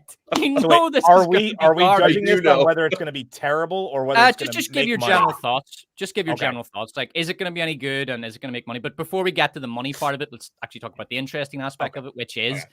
Do we have any hope that any of these movies will actually be genuinely good? Any of these movies? I can see, weirdly, of all of those, Alien Romulus, I don't think will be as bad as the previous two. It seems to be being made by people who actually sort of care. Ridley Scott isn't directing it, which is good, or writing it, which is also good. And I don't know, they seem to be slightly more in touch with what made the originals work. I don't think it will do particularly well because I think the franchise is basically on fumes at this point. But of all of those, that's the one that I'm looking at thinking it might be better than we expect. You are in sync with me 100%, Platoon. I word for word, I think it'll be way better than the previous ones. I think it actually might even border on pretty good based on what we've seen, but it's going to flop like crazy because everyone's just tuned out of it as a franchise. Yeah. None of these things there's will not be a single great. Movie here. I don't think there's a single movie here that's going to turn out great. Alien Romulus. The thing is, even if you do, who is involved in this, by the way, Platoon? Oh goodness, I'd have to Google that. I couldn't tell off the top of my head. I've heard that it was somebody legit, who had a pretty good track record. Alien Romulus. Fede Alvarez is the director, apparently. Fede, he's done Evil Dead, Don't Breathe, and then it is, so I don't know. I mean, just looking at the names attached to this, I don't think that they would have the kind of clout necessary to hold back the worst instincts of the studio. And also because Ridley Scott's involved, and anyone who has, I mean, I know he's only a producer, but anyone who has seen Napoleon knows that Ridley Scott should not be involved in anything anymore. I think the worst instincts of the studio might not come into play quite as much because they've already had several where there was a lot of studio interference and it worked against them. So they may back off slightly on Romulus, just enough to let the actual production crew breathe a little bit. And I think that's where it will have its slight advantage over the rest of these, which is mostly, like you said, things that no one asked for and probably has a lot of studio interference. You know, honestly, I mean, I'm looking at them. I think that Twisters actually might be okay because it's not either a cash grab like Bad Boys cash grab, Garfield cash grab, Quiet Place cash grab, Despicable Me, Borderlands, Beetlejuice cash grabs, and then The Crow will never, ever, ever live up to the expectations that people have from the original. It will look bad in every single way. It has like a cult following. There's no chance of it being good compared to its predecessor. But Twister is not like this thing that people are just so in love with. Like nobody builds a personality around Twister the way they do around Nightmare Before Christmas or some shit. So it might be okay because it doesn't look like a cheap cash grab like some of these other ones. And it also isn't trying to ride the name recognition of a beloved property. It just is recognizable. And so I think it might be just recognizable to get people into the theater, so it might make money, but it's not so loved that it has some lofty expectation to live up to. And it might just be kind of a fun summer flick. Like I don't see it being amazing cinema, but I also don't see, now that I'm thinking about it, being super disappointed by it. I think it might just be a good popcorn flick and succeed on those merits. Okay, I've a theory about Deadpool and Wolverine. Well, and prediction, I suppose, that people are going to go to it and they're going to be kind of disappointed. It's not going to be that bad, and they're going to come away sort of embarrassed that they ever liked superhero movies, but I also see it as really appropriate. It's probably the swan song of the superhero genre, and very appropriately, it's two kind of older men, two guys, and I'm not quite sure how old Ryan Reynolds is, but I think two guys in their 50s wearing suits that are a little bit too young for them, doing things that they're a little bit too old for. It very much feels like what the superhero genre has become, a kind of almost like a sad uncle at a wedding type performance. What are your thoughts on Deadpool and Wolverine? Greg, I know you've got some reservations. I do, and I think that Ryan Reynolds is really good at meta humor, and I just personally like his brand of humor, so that's like I'm fine with it. And I don't know that I don't know what percentage of the audience I represent there, but I do like him in general. But what I'm afraid of is that the meta comedy well has just been poisoned at this point. And even if he does it well, and even if it is a natural thing for the character of Deadpool to do, and contextually it fits perfectly and he pulls it off just fine, I just think that meta humor is just beaten to death, and it will make this movie worse just because that market is too saturated with Velma and Family Guy wannabes and Rick and Morty wannabes. They're fucking everywhere. The fourth wall shit. She-Hulk was a poorly done example. Like it made sense in context, but it was done so poorly. And I think people are just a little soured on it and they're a little bored of it now. And it's not the movie's fault. I just think everyone's a little tired of it. Yeah, I mean, that's a really good point. And I think because it's not just that meta humor is generally, we've got an oversaturated market for it. It's so many other Marvel properties going for meta humor. Yeah. That was Deadpool's unique selling point back when the first Deadpool came out. I'm not a huge fan. I've never been a huge fan of the style of humor in any of the Deadpool films, but I can understand why people liked it. But you've now got to the point when pretty much every Marvel movie is making meta jokes at Marvel's expense. You've got Doctor Strange in Multiverse of Madness shitting on bug-themed superheroes. I suppose with Deadpool you can go a little bit further with it, but it's no longer that unique, edgy thing. It's not actually, unless it's going to very overtly take the piss out of everything that people dislike about modern Marvel, which is the only way I could see myself really enjoying it. If it actually says, yeah, this has been a load of crap, the multiverse is a load of shit, it's broken, we're going to destroy the multiverse to fix the multiverse, or to fix the universe even, then I can just see it sort of fading. I think it will do reasonably well financially, but I don't see it being remembered especially fondly for that reason. Yeah, I think the other thing is that it was kind of cool, like when Ryan Reynolds was the bad boy making fun of Disney, back in the first Deadpool, they were still kind of on top. The MCU was still riding high. Everything was great. So it was edgy for him to make fun of his own parent company, basically. And now beating up on Disney it's still fun, but it's just not as cool. And even our own audiences, I think we're starting to see diminishing returns because everybody's like, yeah, Disney does suck. And it's not even fun to say they suck anymore. It's depressing how bad the company has gotten. And so Deadpool making jokes about Disney isn't the same as it was, I don't know, 8 years ago when the first one came out. Like it just, it was also, there was also a counterculture feel to it for the first one, because that was under the Fox banner before it was acquired by Disney. Now it's Disney kind of being like, oh, we're in on the joke, which as soon as any corporation gets in on the joke, it kills the joke. It's just historic that it works. Go ahead. I mean, this was a point that I did a video analyzing Apple propaganda piece. It was like a climate change propaganda video that Apple released. It was also kind of like greenwashing. They were trying to make themselves look really good. And one of the things they did was subverting the audience's expectations by making Mother Nature a fat old black woman. And it's just like, Jesus Christ, once Apple are doing the whole subverting expectations thing, it's not cool anymore. For the love of God, stop doing it. Once Silicon Valley Corporation start doing it, it's over.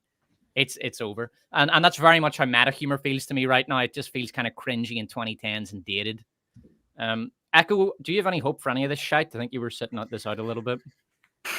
Yeah, nothing. It's all okay, but nothing here could be great. Someone made an interesting comment in the chat, like Alien, you could sort of make a little bit of a kind of parallel tonally with what Prey did to the Predator franchise. Kind of brought it back up to a level of respectability where it looked cool and it had the tone sort of realigned. It wasn't great in and of itself, but just relative to what had come before, it was a nice resetting. So, yeah, nothing here is going to be great. And I trust my instincts now. I've seen a million trailers. I've seen a million films. So I can see things coming a long way away now. And I don't think anything here has the capacity to be great. Right. And maybe that's just a reflexive thing where the studios after so much churn and turmoil, they just want safe bets, and I don't really blame them too much for that. I saw in the comments somebody mentioned George Miller is still on Furiosa, and he's got a good track record. So I think that one still might be visually interesting, very much like Mad Max, the first one, or the reboot one. I think it'll be a cool movie. I don't think it's gonna be profitable, however. I would love to see their budget for just marketing, because it has to be insane. This is one of the most marketed films I've seen in a long time outside of Disney products in the height. You can't go anywhere without seeing adverts for Furiosa right now. All right, boys. So we'll do hit or flop. So I'm going to go through the movies. I'll tell you the budget, and I just want you to tell me hit or flop, and then we'll revisit this segment in a few months once all these movies are done, and there'll be a special prize for whoever has the highest score. Okay, great. So can we have mid as an option as well? Just because I think I can see a fair few of those that I think will just be mid. Yeah. So does it have to be if it'll turn a profit? Is that the like based on what we generally know about? I mean, yeah. Okay, so hit would be it makes a good bit of money. Mid would be it might not have made all its money back at the cinema, but there's definitely a path to profitability there. It's going to make its money back pretty soon on streaming and stuff like that. And then flop is just outright lost a ton of money. Okay, great. Gotcha. Okay, so Furiosa, Mad Max Saga, budget $168 million. Echo, what do you reckon? 168. 168 million. Based off that, and you factor in marketing and everything else, I would say mid-hit. Yeah, so I'm going to go hit on this one. Greg? Yeah, I'm going to go mid too. That's a pretty high budget for what I think is kind of a niche film. Like, I don't think that's a big blockbuster, and you're nearing up toward blockbuster budgets there. So maybe it'll break even, but that's going to be a close call. Yeah, I'd say this one's going to be a hit. I think that Anya Taylor-Joy and Chris Hemsworth just about clinch it. I think there'll be enough to sell the movie. Darkar? Mid, yeah. I think it'll basically clear that just slightly profitable range. Okay, Platoon? Oh, Fury Road made money, didn't it? Yeah, I think it did. Yeah. On that basis, I will probably... It's going to be a low-tier hit, I think, on that basis. Okay, so Bad Boys Ride or Die, $100 million. I'm going to say flop for this. Echo, what do you reckon? Sure flop. Sure, flop. No, I'm going to go hit. Just a stupid popcorn movie for the masses to go into the multiplexes. So on that budget, I say hit. Darkar? Flop, only because we're in the post-slap era of Will Smith's career. No, I think we're in the post-Will Smith era of Will Smith's Well, career. okay. Yeah, I guess we could go even further than that. I don't think there's any real. If this would have came out maybe a few years ago, possibly, but I think we're past the. Yeah, I think the guy just doesn't sell anymore. Yeah. Well, I haven't seen Martin Lawrence in quite some time. Like, I don't think either one of them has the star power to really draw this. It's the kind of thing that I'm like. Okay. That is I mean, that's solid flop right there from Despot's Son. Yeah, I think so. All right, so we're done. Platoon, Bad Boys. Where do you fall on this? I'm gonna say mid. I think that there's an audience for it. I don't think it will be very good, and I don't think it will get great word of mouth. But I think that there's probably enough people who fondly remember it. I think that there's a specific market that it will definitely appeal to, and I think that will be enough to make it just pull in a bit of cash. I don't think it will make much money, but it'll probably about break even. Mm-hmm. Okay, so we have to do the Garfield movie. So Greg, give us your first impressions there. I'll just quickly look up the budget. What did he Garfield say? movie. He said 36 million. Oh, that's going to be a smash hit. Oh my God, 36 million? Did he typo that? Is it 136? I'll look it up. I get 50 million. Either way. So a budget of 50 million. Oh my! This will be a huge hit. Did Chris Pratt do it as a favor? And Samuel L. Jackson, like, did they owe somebody? Did they lose a bet? Like, how can they afford this? So yeah, no, that's going to be a smash hit. Like, I think everybody's going to it's going to be a cute kid, whatever movie. They'll take their kids because they have nothing better to do. It's not going to be a great movie, but it's going to make lots of money, especially with that budget. Yep. And their marketing is fun too. They're having their marketing department is having a blast with their posters and stuff right now, and I think that's gonna play well. Well, to be fair, every Garfield iteration prior to this has had problems and hasn't connected for some reason. But I think this will be the one that does. I mean, Garfield's going to make a ton. It only cost 36 million, so this thing might be the most profitable movie here. Mm-hmm. I agree. Yeah, I 100%. And I do find it a little weird though. Chris Pratt as a voice actor, he's always like hypes up his role. He's like, yeah, I'm gonna do it, and it's just his voice. He doesn't change anything about it anytime he does it. Yeah, I think the Mario movie success will help this one too. Like, it just lends credibility to these kid movies. Like, they can be successful, and I don't know why, but I think that's going to convince people. Like, oh, I'm not dumb for going to see this because Mario made a bunch of movies. So, or a bunch. Will it have enough bright colors though? And I don't mean that facetiously. I mean that literally. I mean, the whole thing is orange. That's It's gonna have a lot of orange in it. So. But that's not glossy and bright enough and flickery enough. So that's the question is which movie is going to have more orange, Furiosa or Garfield? Furiosa will probably have more only because it's a longer. I would assume it's a longer movie, so it probably will have more as a total in the end. All right, per so we've capita got more. Platoon, did you give your prediction for Garfield? I didn't. I mean, I think I basically agree. Though I think it will be. I think it will be a hit. But I would say that's probably true of all of the kids' movies on this list, that they will be the ones that make the most money, probably. I mean, kids' movies are easier, I think. When there's not much else to watch, especially when there's not much competition from Marvel in a year. If you want to take your kids to see something that's basically safe, Garfield's one of them. Inside Out 2, I can see being the same thing. Despicable Me 4, the same thing. I think those will be probably the bigger money spinners. So hit for this one. Yeah. You can't get progressive social messaging into Garfield unless it's like vegan lasagna. 175 million Inside Out 2. It's a big budget, but it's a big IP. I think it's huge smash. Yeah, huge smash. Yeah, just the nostalgia. I mean, parents. When did the first one come out? It feels like a long time ago, but I don't think it was like 2015 kind of. Yeah, it was only a decade ago, less than a decade ago. Feels longer ago for some reason. I just think that was huge. I think people have a huge attachment to Inside Out. It really was a good movie. It was a lot of fun. My kids love it. I don't think that this movie is going to be outstanding. And I do worry that they're going to want to sexualize Riley in some way just because she's a teenager, and they're going to be like, and teens are horny, right? And so they're going to throw that in there. And it didn't play well in Turning Red, and I don't think it's going to play well in this.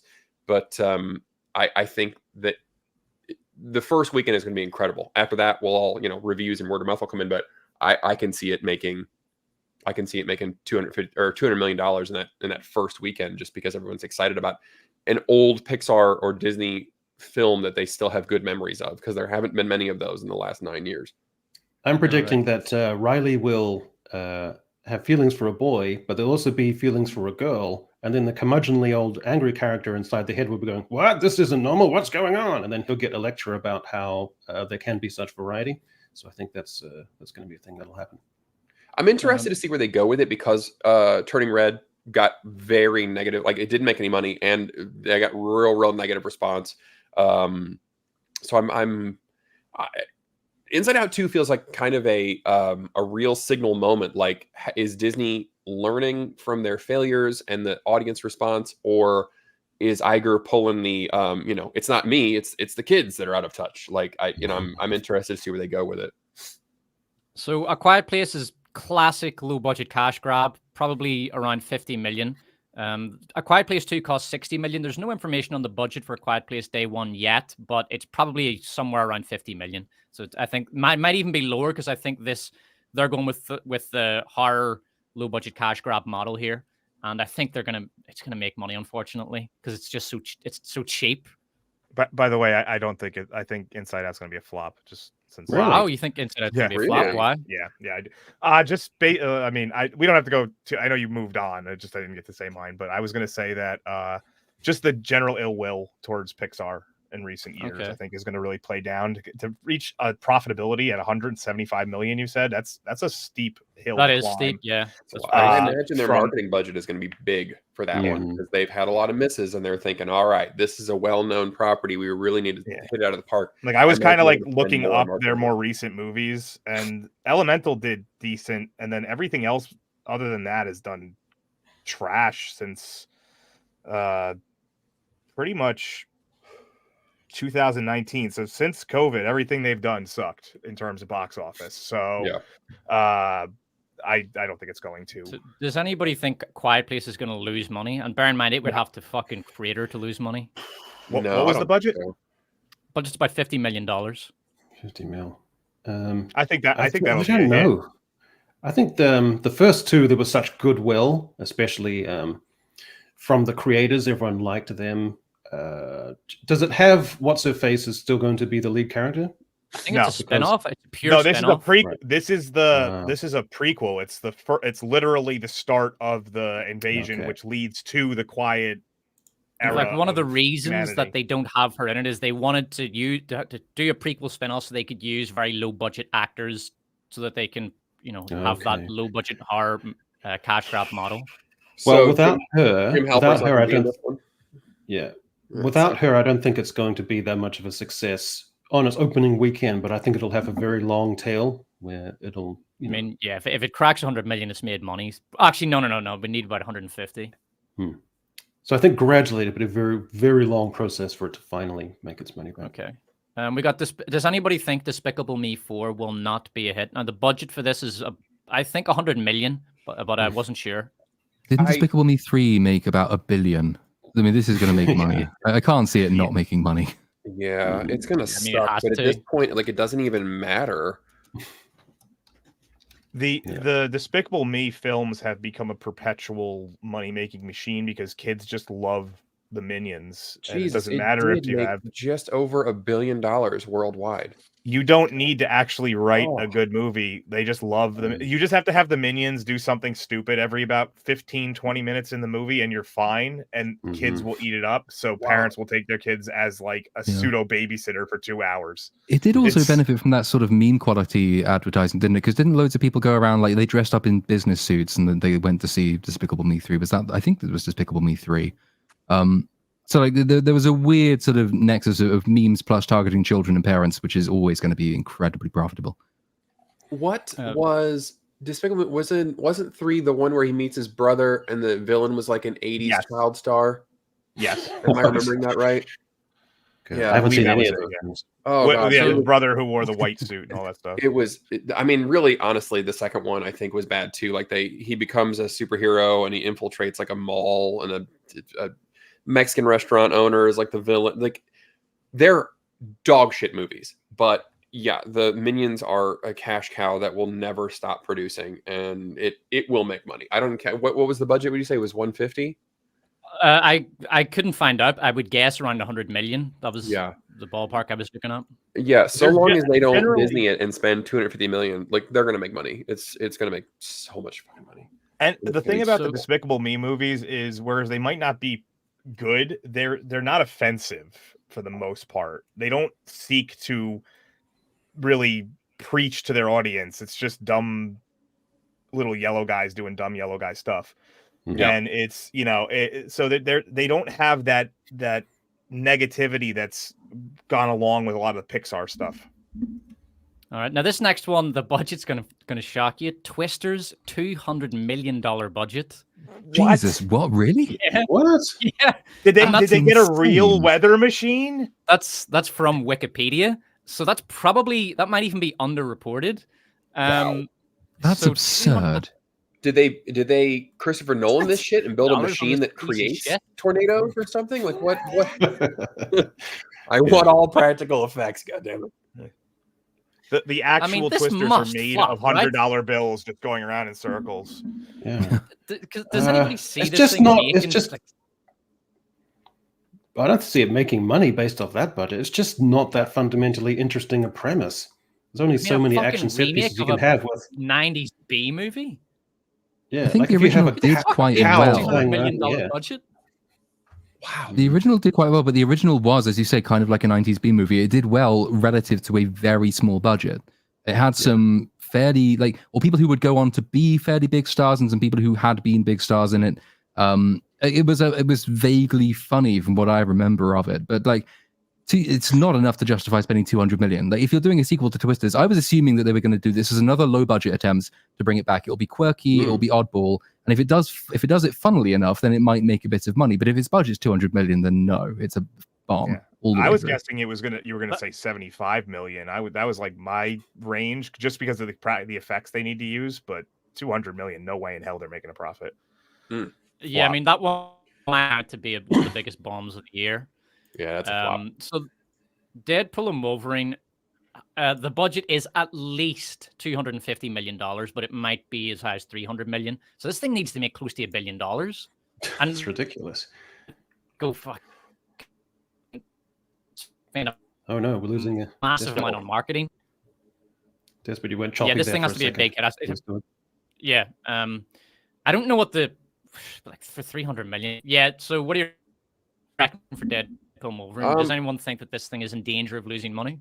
I think it will make some money, but Disney cannot. Part of the reason they can't make money is because they can't stop spending it in such an insane way. They, if they need to get across town, they can't just take an Uber. They need to buy a Rolls Royce just to get across. The decisions they're making with money is insane. So, it being a quarter billion, that doesn't surprise me. And then the marketing budget is going to be huge. But I do think it will make money because I think that, we all make videos and Disney's so shitty and all this kind of stuff. And we're all kind of bagging on the MCU. But I think that sometimes you can underestimate how much of the audience wants to be optimistic about the MCU, making a comeback, or they're nostalgic for, a decade ago when the movies were really great or whatever. So I think that there will be a fair amount of people going to see this. Maybe this will be the one to turn it around, or maybe this will recapture the magic, or one last ride, because I know everything else in Phase 5 is absolute dog shit, but at least this one will be good. And I think there's going to be a lot of that driving it for people wanting it to be really good and hoping that it will be, and just to have a fun summertime. I think that a lot of the fan base has grown up to be kind of like the uncles at the wedding now, so they've aged up as well. So there might be a little bit of that in there. Plus, we understand the ironies of corporate people trying to be meta is terrible, but the average hoi polloi, the masses, they don't really make that connection, so they can still buy into it as being slightly subversive and edgy and cool. So I think there's that as well. So I think it'll make money as a modestly successful hit. Yeah, we all think it'll make money. Yep. I think it will be mid money though, because it's rated R, correct? That's a good point. I agree with Darkar. I don't think it's going to make $1 billion, and its budget is just so massive that I reckon it's kind of a. I think Disney might even be disappointed at the end of all this that it wasn't bigger. Well, they will. I think the rated R rating is going to hurt it too. They'll pay them not by a crazy amount to stream it though, and that counts as profit, so it's going to be fine. Yeah, that's right. I can see it doing like Guardians 3 style money, like 750 million. But if you're spending 200-300 million on budget, not necessarily factoring in marketing, I don't think that's going to be a smash hit. It will make some money, but I don't think it will be enough for them to look back and say, yeah, that was definitely worth it. So like very low tier hit, I would say. How many moments do you think of genuine laugh out loud moments will there be in the film? 2, 3? I think it depends. Yeah. Your miles will vary depending on who you are with this. It's hard. It's that kind of humor that it's hard to say. Like what I find funny and what Little Platoon find funny are probably two very different things. So it's going to be really hard for this panel. I don't think I can get over the meta thing, man. Like meta to me is just yesterday's newspaper. It's walking down the street and seeing somebody with a side shave, despite the fact that it's not 2015 anymore. It's like seeing a man bun in the subway station. I just can't anymore. So, for instance, like something when I was on when we did the trailer on BSUP, one thing I pointed out that a lot of people didn't notice was they walked past a building that says Liefeld's Only Feet, which is a joke that someone that's really into that world will understand, because Rob Liefeld, the guy who invented Deadpool, is notoriously bad at drawing proportional feet and hands and pretty much everything. So that joke would make someone like me probably lose my shit in the theater, but your average person's gonna be like, I don't get why you're laughing. They're just walking down the street. What's going on? Speaking of BSUP, M8566 wishes to know a next BSUP when. I don't know. Cynic's got some more family stuff to deal with, and I've just been so massively busy between videos, fighting copyright, and writing for Judas that I've not had time to sort of take over the. I've seen your travails on copyright on the internet. Considering it takes your videos like 8 hours just to process, there must be it's not fun, no. So maybe this week, I don't know. It sort of depends between like Cynic's family stuff and my work schedule, but hopefully at some point soon. Here's the secret: when you don't want to fight copyright and you're too lazy to edit, you need to make yourself a studio and just put your face on camera. That's what I do. I just don't. I'm too lazy to fucking come up with B-roll, so it's just my mug. That's the thing that's finally to get Platoon to do a face reveal. He's just sick of the copyright fights. So that's it. Fucking, I'll do it. What is the record? What's the record for re-ups? I recently smashed my old record. I had to re-upload my Damsel video 10 times. I had to do 10 reacts to get it past copyright. Has anybody got that beat? I do. This never happens. My videos aren't long enough. I get the blue check mark. And I literally just laugh and go, well, how the hell did I get away with that every single time? I actually lost count of the number of times I re-uploaded. It was the Peter Pan video was an absolute nightmare. I don't know how many times it came to. Peter Pan was, I think, pushing 20 in the end. Jeez. Rings of Power was definitely, I think, 15 or 16 because they kept manually taking it down. And there've been a few more, but like it gets to the point now where if it's at that level, then I just hit the appeal button and leave it because there's it's not going to let you through. There's nothing you can do. Peter Pan was the one that sort of revealed that because I clipped everything down to under 7 seconds. So it said you can't have this single 6-second clip. Got everything down to 5 seconds, and it was claiming things like 2-second clips, single time each time. That is ridiculous. I was like, so at this point, there's no way I can get this video up, is there? So I'm just gonna appeal, wait, and fuck it. But it took me about almost 20 times to realize that. Mm-hmm. Do you know some of the people at YouTube now? Like there's like some dude named Trevor who you just interact with. I'm supposed to have a partner manager. I've just never had time to speak to them. And if I did, I would just probably shout at them because they've got like 2 years of pent up rage and frustration at how shit their systems are. Greg, take over for Borderlands. Borderlands cost $100 million. It's not going to make a fucking dime because the only people that are going to go see this are people who have played the game, and anyone who have played the game who saw the trailer asked themselves just one question, and that was, "What the fuck?" It's a geriatric parade that is supposed to be like millennial humor. It is very juvenile millennial humor. Borderlands is. And it's not for everybody, and I understand that. But Cate Blanchett is way too old to be playing this. Jack Black is not the kind of silly humor that the robot needs to have. what's his face? Who the fuck is playing Roland? I forgot what his name was all of a sudden. You've only ever seen him with Dwayne Johnson in the last couple of years. Kevin Hart. That's the one. Yeah, Kevin Hart as Roland is just, it's insane. What it is, and even the company that makes this game was not able to capture the same type of humor in the third game. They tried too hard and the writing fell flat. And they really only got it really in the first game, and they kind of carried it on to the second. And then after that, they even lost their own flair for it. And so this movie is going to be trying way too hard. You can tell in the trailer already that they're just like, oh, the kids love gross humor, so they're going to drive through Piss Gulch, and piss is going to fly in the window, and that's haha, and that's going to be funny, and it's not. It's going to be horrible. I don't even see this making $100 million. I don't even see it making its own budget back, let alone marketing and theater costs. It's going to be a massive flop. But what do you guys think? My one hesitation there is going to be probably the Fallout effect, because I don't think Fallout deserves to be as popular as it is. The more you watch it, the more problems there are with it, and yet it is very popular, and people want to like it. Now, I get the sense Fallout is still a bigger brand and a more loved brand than Borderlands is, so Fallout probably has more to work with going in. That I do wonder whether or not people's expectations are actually just so low that they will be pleased with anything that doesn't really, really suck. And so it might do more than it deserves to. I can see that happening. It is. I mean, it's possible. For some reason right now, video game shows and properties are like really, really popular. And I don't know that a lot of them have been done very well. I think Last of Us is the only one that I can think of that I thought was actually really well done. And part of the reason I think is because a lot of video games really don't have an amazing story that stands on its own. I mean, it's all about the gameplay. And once you take that away and you try to recreate that feeling on film, it just doesn't really land. You're going to get a lot of crap for saying that now.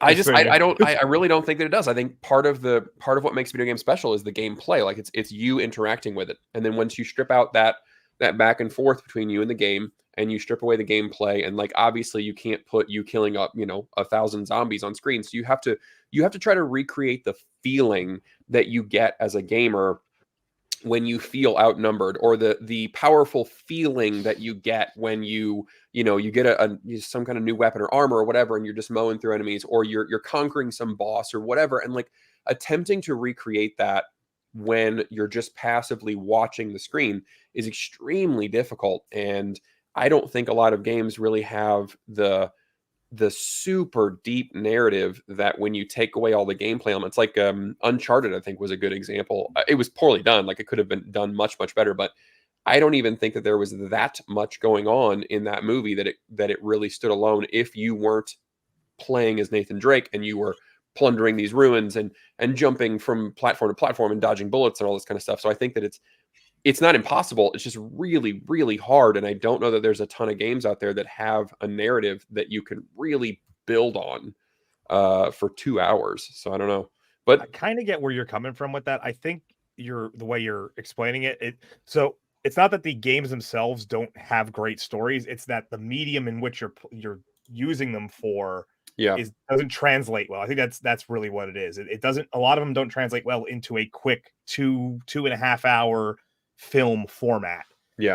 They're better told over the course of 6, 7, 8, 30 hours sometimes.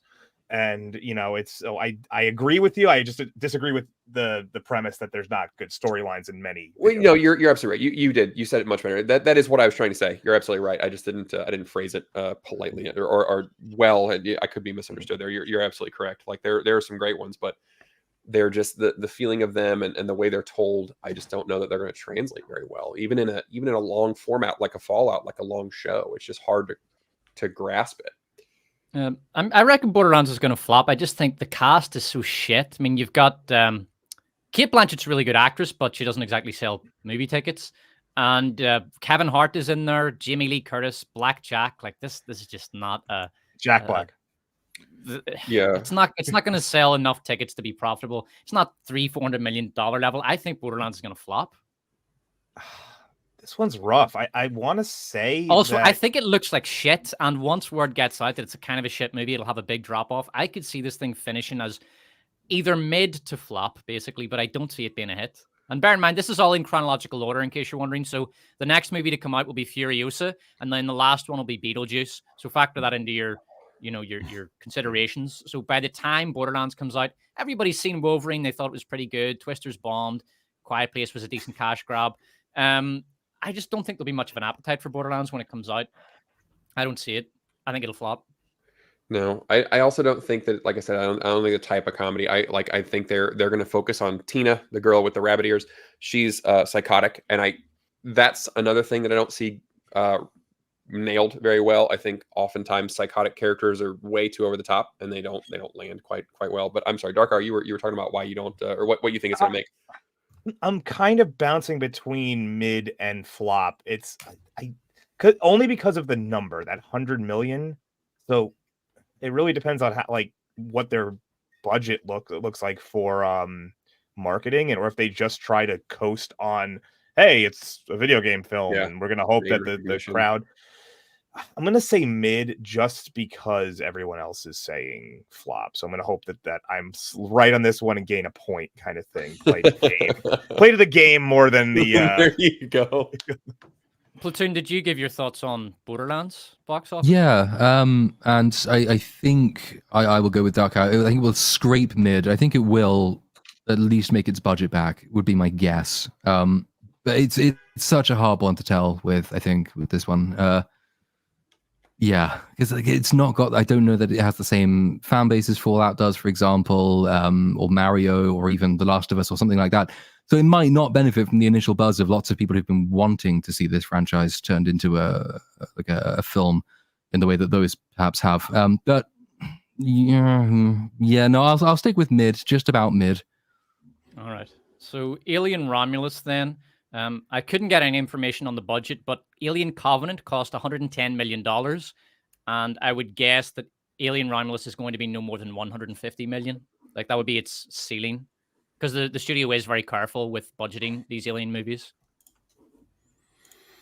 Well, it's a great IP, and people will come out for this IP. And if it's better than the last two efforts, then that's enough of a draw by word of mouth. Because people like this and they want to see it done well. So I think it'll be a mid-success. Yeah, I think this will make money. Yeah, I think it's gonna be mid. It's somewhat of a high budget, but I think that Alien is it's a big franchise, and I think enough people are they're interested that it'll make its money back. Agreed. Will it have any innovations in it? Will it be anything we haven't seen before? I think that they'd be better off not going with innovations, just going back to old school. And it does sound like that's what they're doing. So the director that we don't know is an android, but we find out they are later. Yeah, you'll get one of those in there. The director has brought in apparently people who did the production design on Aliens to help with the practical effects. So they're doing as much practical as they can with the facehuggers and the alien creature designs and things like that. From the looks of the trailer, they're trying to recapture the feel and the atmosphere of the first two movies. So I think they're probably, and not dissimilar to the way that Prey played it safe in almost every conceivable way. I can see them playing it as safe as possible, and that's the reason that it's mid. I actually don't know how many legs the franchise has anymore. I think because of the succession of pretty poor entries. From Alien 3 onwards, no one has particularly been enamored by anything coming out of this franchise. It got worse with Prometheus. It got worse again with Covenant. I don't know that people will necessarily flock to see it because it's an Alien film, but I can see it being better than people expected, and the word of mouth then driving some momentum behind it. So mid would be my guess for this one. We're just stuck in the same place. It's people on a ship with a creature on it, except this time they're Gen Z. Like, that's the big twist. I remember you showed that cast picture, and it was terrible, wasn't it? I'm gonna agree, by the way, that it's definitely firmly in that mid, and it is 100% reliant on the word of mouth being good. That is the only chance this one has to turn a profit. If not enough people go to see it up front and start saying good things, even if it could be really good and just not enough people saw it to get the word out, kind of thing, then it'll flop. But I'll go with mid. I reckon this one flops. I think it just has too many things it's up against. You're going to have a studio doing a lot of interference here. You've got Ridley Scott as a producer. The Alien franchise is just it's not dead. It's not Star Wars like, but it's getting there. It's on its last legs, if not already dead. I just don't think there's that much appetite in the popular culture for something like this. This movie might even be the death certificate of the Alien franchise. I just see this as I think this is flop written all over it. I'm so jaded with society that there's actually a large part of my brain that supports the antagonist now. Like, I don't mind Godzilla rampaging through cities. I don't mind an alien rampaging through a bunch of Gen Z people. Well, that was the TV show, wasn't it? Because like there aren't there two. So there's this movie, and then there's the Alien TV show, which I think is the one where the cast came out, and that was all of the very, very like offensively Gen Z looking cast. And yeah, I'm with you on that. I looked at them and I thought, I'm rooting for the alien in this situation. I want you all to die. Why do you have fucking purple hair? Stop it. It's like Planet of the Apes, and I think, yeah, fine, okay, let them be in charge. I don't mind now. So that's where I'm at in my brain. All right, so it takes us to The Crow. The Crow costs $50 million, and it's just a shitty, cynical cash grab remake. What do you think, boys? I think if it makes money, and I think it might be a mid success because they kept the budget low enough.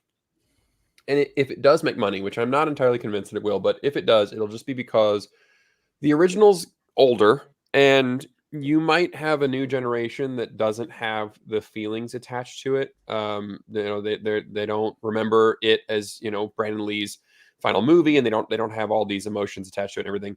And so they might just think, oh, cool, cool, new, edgy. It's new. They'll think of it as new. So this might be a young person's movie, and they might turn out enough to get this over the hump, but I don't see it being a smash. And I see older generations like protesting this, like you're like hashtag not my Brandon Lee. Like I can see them just, this isn't, I'm not even going to fucking dignify the existence of this thing. And Skarsgård, is it Skarsgård? Bill Skarsgård. Yeah, and he's pretty good, but I just I don't see older folks going for it.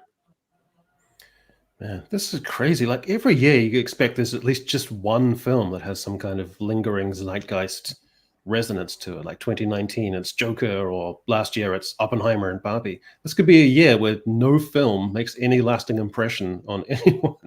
Yeah, the closest we've got is probably Dune Part 2, but I think tellingly, I'm not seeing a huge amount of conversation about it anymore. It's just a film that people remember having seen this year that wasn't terrible, and that's kind of it. It's already sort of dropped out of the zeitgeist, and I think you could probably see that coming. It was a very impressive watch, but it wasn't particularly lovable, and there wasn't it's not a lovable story anyway, but we might get to the end of the year and that will be the best performing movie, the most serious movie, the most respectable movie, but still not one that we look back on and say, oh, that really shifted the whole cinematic landscape.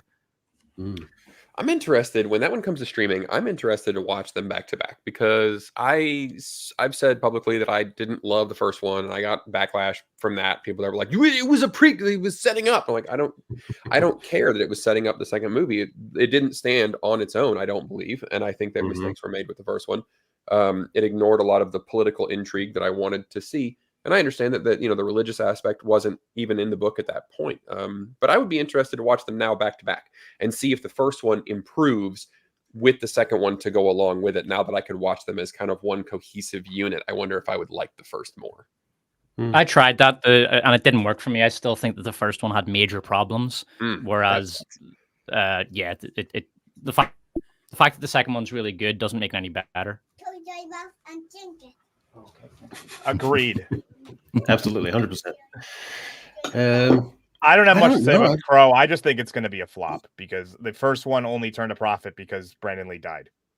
Only, that's the there's a morbid factor, I guess, but I think for that budget, it'll make its money back. Yeah, I mean, I'm gonna say mid because I think Bill Skarsgård interviews really well. The girls love him, and I think he can just about sell enough to get the movie to basically mid, but not a big hit, not a flop. I think it'll be mid. The Crow. Yeah. All right. So Beetlejuice. It's actually called Beetlejuice. It's not called Beetlejuice 2. And I have unfortunately no information on the budget. None. I couldn't find anything. Is that the girl from Wednesday? Yes. Olivia Yes. Olivia Rodrigo, or no? That's different. What the fuck is her name? I don't remember, but yes, it's her. I hate this. This is really negative to me. That first film was lightning in a bottle, totally its own thing. Tim Burton eccentricity. Ortega. Yeah, just a beautiful aesthetic all of its own. It was really kooky. Absolutely no reason to revisit this. It's mean-spirited, shallow. It'll never have any magic to it. Totally pointless. It'll make mid-money, and that's it. What a disaster. Total shame. I don't even know that I'm going to cover this one because speaking of copyright stuff, I fucking hate WB, and I hate trying to work around their copyright stuff. I feel like they're the most strict when it comes to it. I'm trying to look up a rating on this one because Is this downpour of rain coming through my microphone? Nope. A little bit, but Okay. not enough to worry about. Not terribly. All right. I mean, there's no information on the budget for Beetlejuice 2, so I can't make a prediction. But for the sake of being able to have a score out of 12 by the time this is all over, I'm just going to say Beetlejuice 2 will be a flop because I just don't think that there's enough. The cultural memory of it isn't strong enough, and there's just not enough fans of the original. And many of the fans of the original won't want to see a remake because we all know what, or not remakes, sequels, unasked for sequels looked like. And I don't think that the kid market, like Jenna, what's her name? Jenna Ortega. They're obviously going after a younger demographic, and the younger demographic don't know what the hell Beetlejuice is for the most part. But you haven't seen the upcoming 10 or 15 second clippable TikTok dance sequence thing that will go viral. You haven't seen that yet. Oh god. I think she has a lot of sex appeal for a lot of guys, so they might want to go see it just for her. Like she's got that hot goth thing going on that a lot of guys are into, so that might be part of it. I can't find a rating on this. I know someone in the comments was looking for that, and that'll play a big part of it. I'm gonna guess that they're gonna try to go PG-13 with this. Yeah, I imagine. And so. if I had to venture a guess on the budget, probably about 140 to 160 only. Like, because they're gonna have to use a lot of special effects. They're gonna do cool Beetlejuice shit. So it's also got Halloween behind it, so this is a Halloween movie. People want to. I think it'll be a success. I think it'll be a hit. It'll be a success. Just based on the time of year. Jen Ortega is still pretty hot as a property. It will get some of the nostalgia, not much, but some. I think it's got a lot of things going for it that will make it profitable, especially if it has to make. If my predictions are correct, it's going to have to probably make about 450, which I think it can do during that month. No, I still say flop. I still think this is just going to be. It's going to come out and not bomb, but I think it'll be a big disappointment.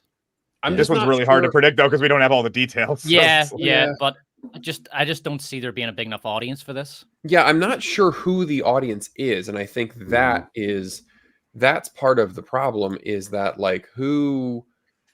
There's a lot of younger folks in the cast, but then you've also got Michael Keaton is back, Catherine O'Hara is back, so you've got the throws to the older. Winona Ryder's back in this one, so like you've got the original cast, but then they're casting like new younger cast members. So I don't know if they're like the kids or grandkids of the originals or whatever. I don't know.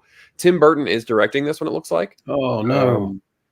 So he has not made a good movie in 25 years. His last good movie was Sleepy Hollow in 1999. It'll still have the same feel, so like it'll appeal to Tim Burton fans. But you're right. I don't think that he's the golden boy like he used to be, and I don't know that the audience is there in a large enough number. He was the worst director to try and transition to CGI. I think Tim Burton. He actually he directed the Dumbo live action remake, which is I've not seen yet, but fuck me. I still have headaches and migraines from watching that Alice in Wonderland thing that he made. God, that was horrific. That was actually that was LAR 1. I think that was live action remake number 1. That was the first one of the modern Disney era live action remakes. Platoon, what do you think for Beetlejuice? I honestly have because I do not actually know what Beetlejuice is as a franchise or a property. I have never seen it. I know nothing about it.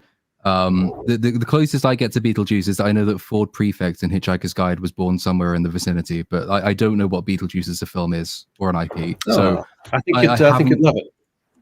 I haven't got. Well, maybe, but that means I haven't got a clue. So strange. I'll play it safe and just say I'll just say mid, just to be safe. All right. There's a remake that I want to see someone try Hitchhikers again, because that one with Mos Def and oh shit, I can't think of his name right now. It just Martin Freeman. Yeah, it wasn't. I mean, I wanted to like it, and it's got cute parts, but it just wasn't. It wasn't what I was hoping for.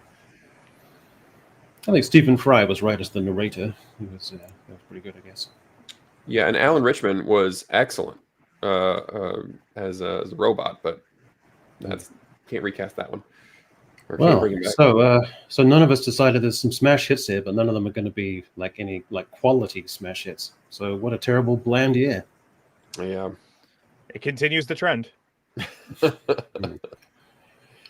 All right. Well, we'll revisit this and see if we were right or wrong. But I'll take that out. Thank you for that sequence, Despot.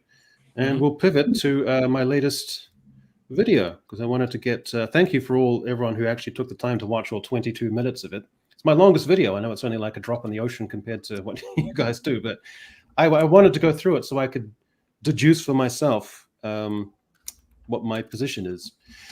So there was a period where trans rights, I think up till about maybe 2 or 3 years ago, was almost unassailable in the culture, at least in polite and decent society and in the social milieus of the media and in Hollywood. But then things started to change, and I think actually started to change quite rapidly. First of all, there was the Forstater case, where Maya Forstater won in a tribunal the right to protect the idea about gender as a protected philosophical belief. And so institutionally, not through dude bros or reactionary conservatives online or trolls, but institutionally, things began to change there. Then you had the Tavistock inquiry, where you had the Tavistock Clinic in the UK, which primarily saw trans kids or prospective trans kids, started up in 1989. And then there was a huge, large-scale BBC inquiry, which found massive issues, terrible deficiencies in professional practice, former trans kids who were suing the place for feeling like they were rushed. And so again, not dude bros or reactionaries or conservative trolls, institutionalism pushing back. Then you had FINA, the swimming, international swimming body, emphatically amongst all its membership and its respected professionals, saying, no, we can't have the transgender athletes. We might have a separate subcategory or sub-event for that. And then the big one, the CAS report.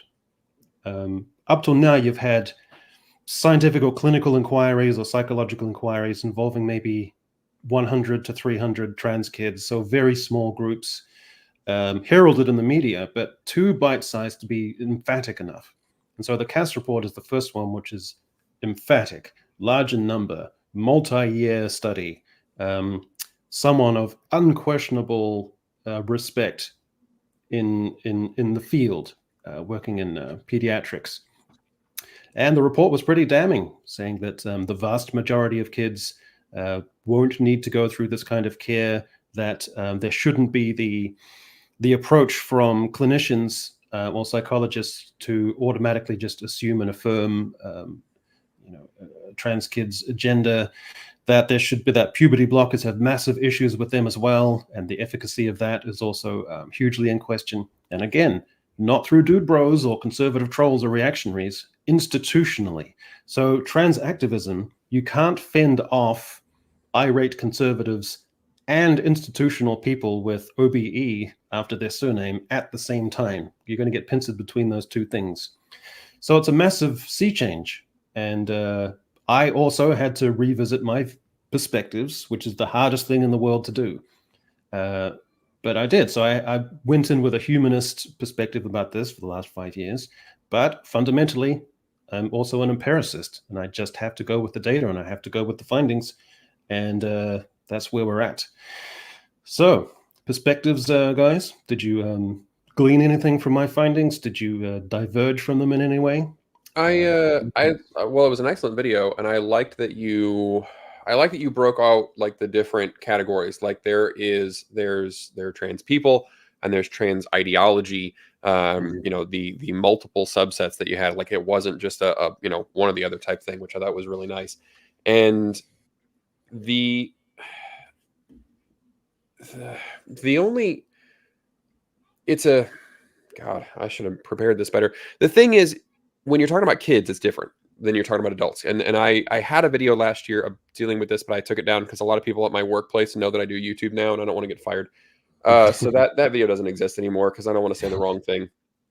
But back when I had that video up, people were like, well, you just don't get it. Trans adults exist, yada, yada, right? Trans people are real, even, and it's not just a phase and all that kind of stuff. And that's very true. Like there are, and you mentioned in the video, like there are plenty of adults, like you said, they've gone past the 99% of the hurdles, and here they are, fully functioning adults, still having this gender dysmorphia, and they're like, nope, this is who I am. I'm in the wrong body, whatever, right?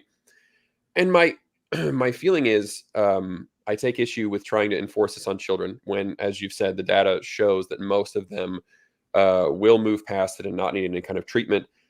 And so that to me is I don't like to randomly label things as child abuse, but it's as close a thing as I can think of that isn't actually striking children. And then there's another group of people, which are the adults, like you said. My issue with the whole thing is not so much the adults who have made the choice for themselves. My issue is the legal ramifications that we're trying to basically say, because I feel a different way, I legally am something different. And that's something that I got a lot of comments on in that video. If I ever touch it again, which I might not, because it's pretty radioactive, but that is, I think, something that needs to be clarified, is that there are plenty of trans adults, and yeah, that's great, do your thing, salute you, live how you want to live. The line that I draw is when you attempt, like as a man, you're a trans woman, and you attempt to say, I am a woman. No, you're not. You're a trans woman, and that's fine. That's the lifestyle that you want to lead, and that's how you feel about yourself, and it's your identity, and all of those things.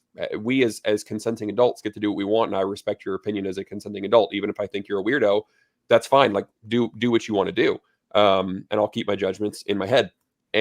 But when you attempt to then cross the line over and say, no, I'm actually a woman, I'm actually a girl, then I've got real serious issues, because it starts to hamper on an entire other group, real women. And we're starting to see that, which is a side to it that I think is kind of insane, that feminism is going along with this. Like, it's basically, this is the real-time erasure of women. And we're seeing major names in feminism that are like, yeah, this is great, we're standing up for them, we're all a big group. And it's like, they're taking over for you, ladies. I don't think that you really see where this is going.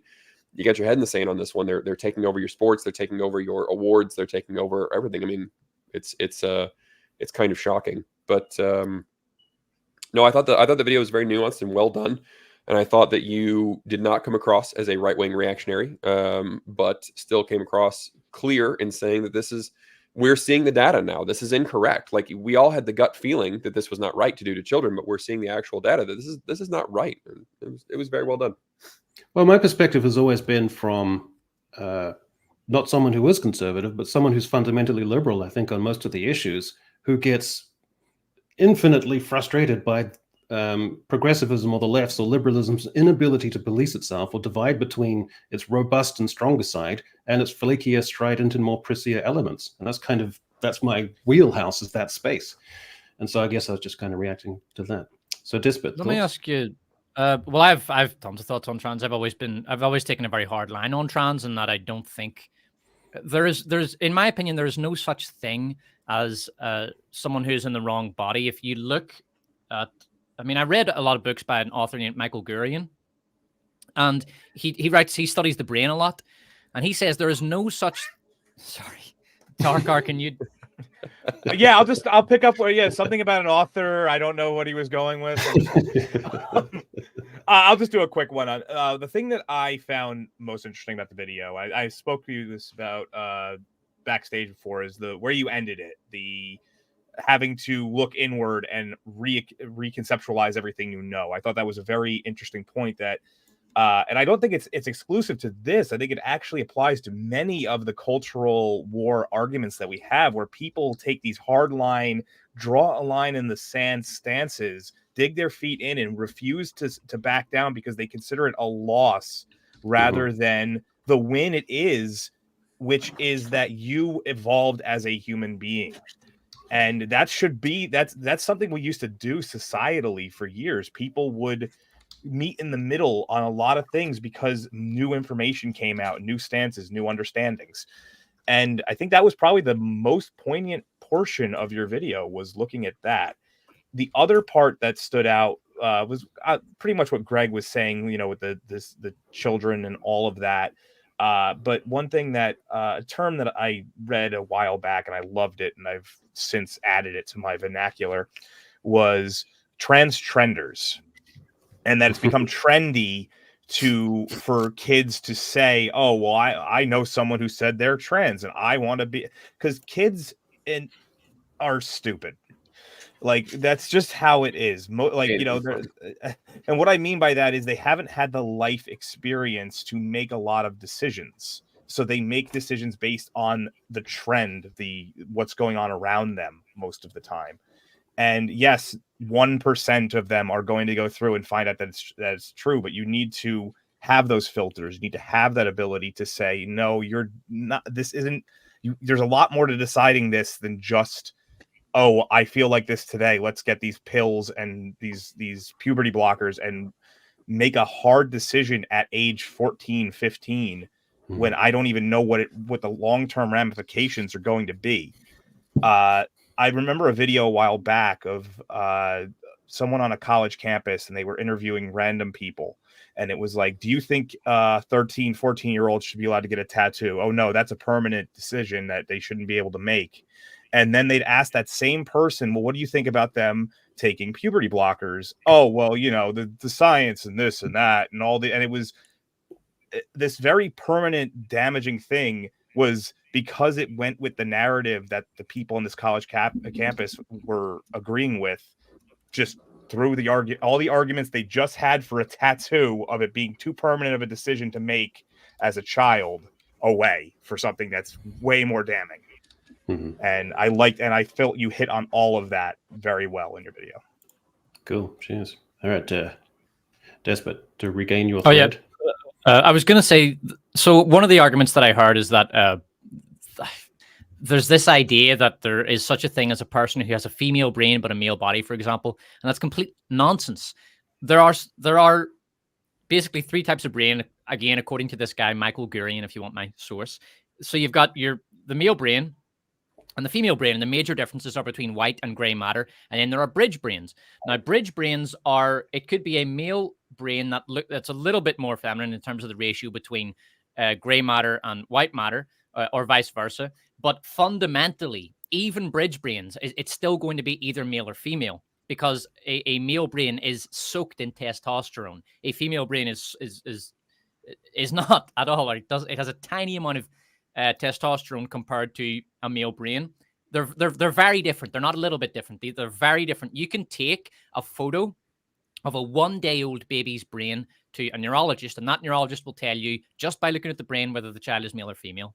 They're very different, and your biology it's innate, and the idea that gender is somehow separate from your biology is ridiculous, because that's essentially an ontological argument.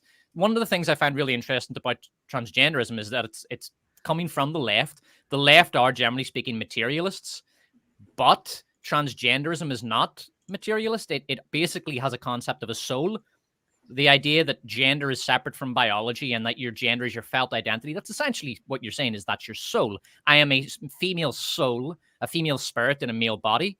Well, now that's a leftist making ontological arguments. It's essentially, it's metaphysical theory, which doesn't make any sense coming from people who are usually atheists, because they're supposed to be materialist. So that's one of the things that I find fascinating and paradoxical and bizarre and contradictory. One of the many things about transgenderism, it is a fundamentally paradoxical ideology.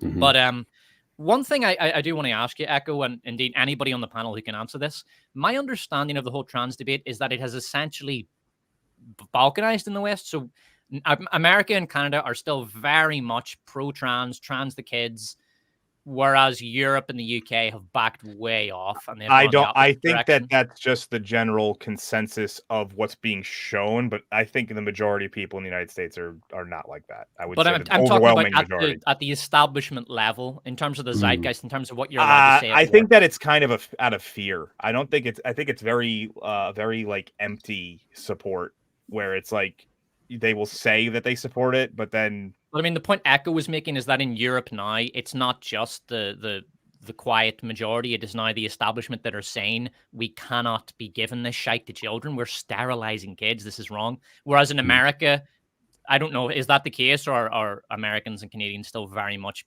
pushing this nonsense forward, top down? In America, it's complicated because some of it has to do with like the politics of power. Like I think a lot of this is a vehicle for just legislative power to just say that we can block bills that want to affirm this is a boys' bathroom, this is a girls' bathroom kind of thing. Like a lot of it comes down to political lines, and I think we have a lot of leftist politicians that are defending this. Like Dark Hour said, it's empty, but they're just like, this is my side. I have to defend my side. Even our president, who I don't know that he's ever met a trans person. And well, no, he had one in his cabinet. They assigned for him. But well, he might not have even met that person. But that's very true. But it's like he's coming out. Yes, we gotta affirm this stuff. And like you look at his past statements and his past track record, and you're like, bud, you've never believed this in your entire life until someone handed you the paper or put it on the teleprompter and told you to say it. So, I agree with Dark Hour. I think it's not as prevalent as it is shown to be. But it's also not being defeated in the way that I would like to see it be defeated, especially amongst children. Like that's where I really it bothers me a lot that kids are being used as the Trojan horse for this type thing.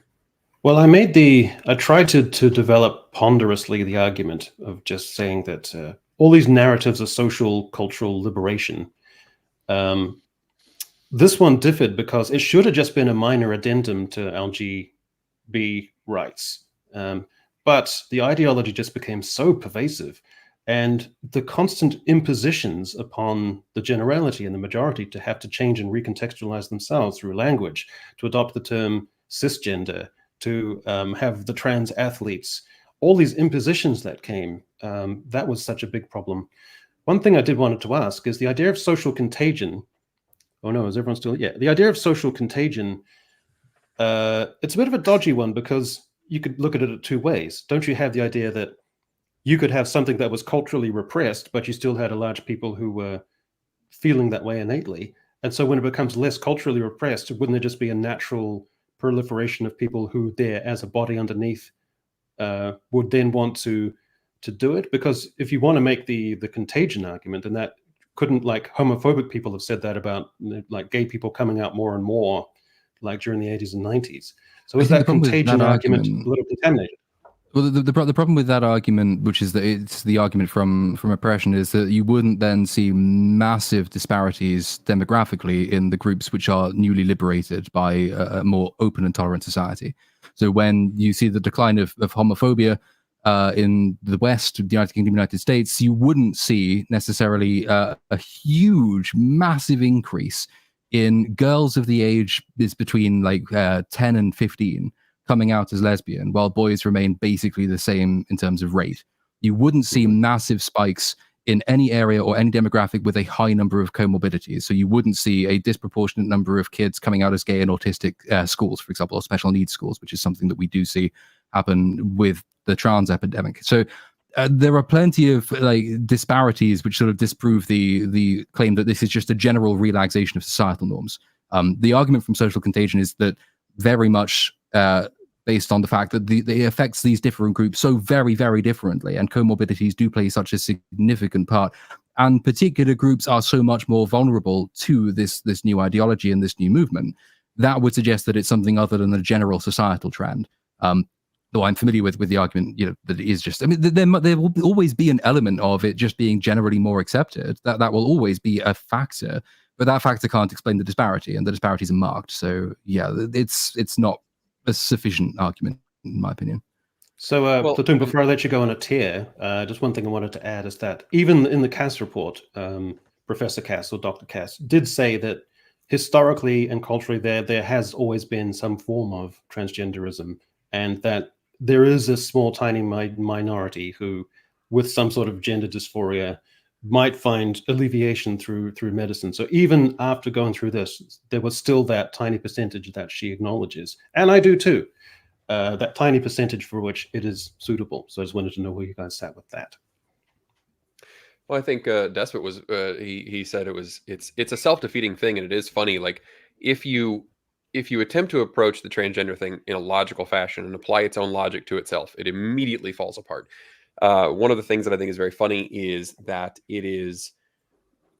I don't understand. Well, it's not becoming a group much anymore. Like the LGBT group is not much of a group anymore because transgender ideology is it's anti-homosexual and it's anti-female largely because where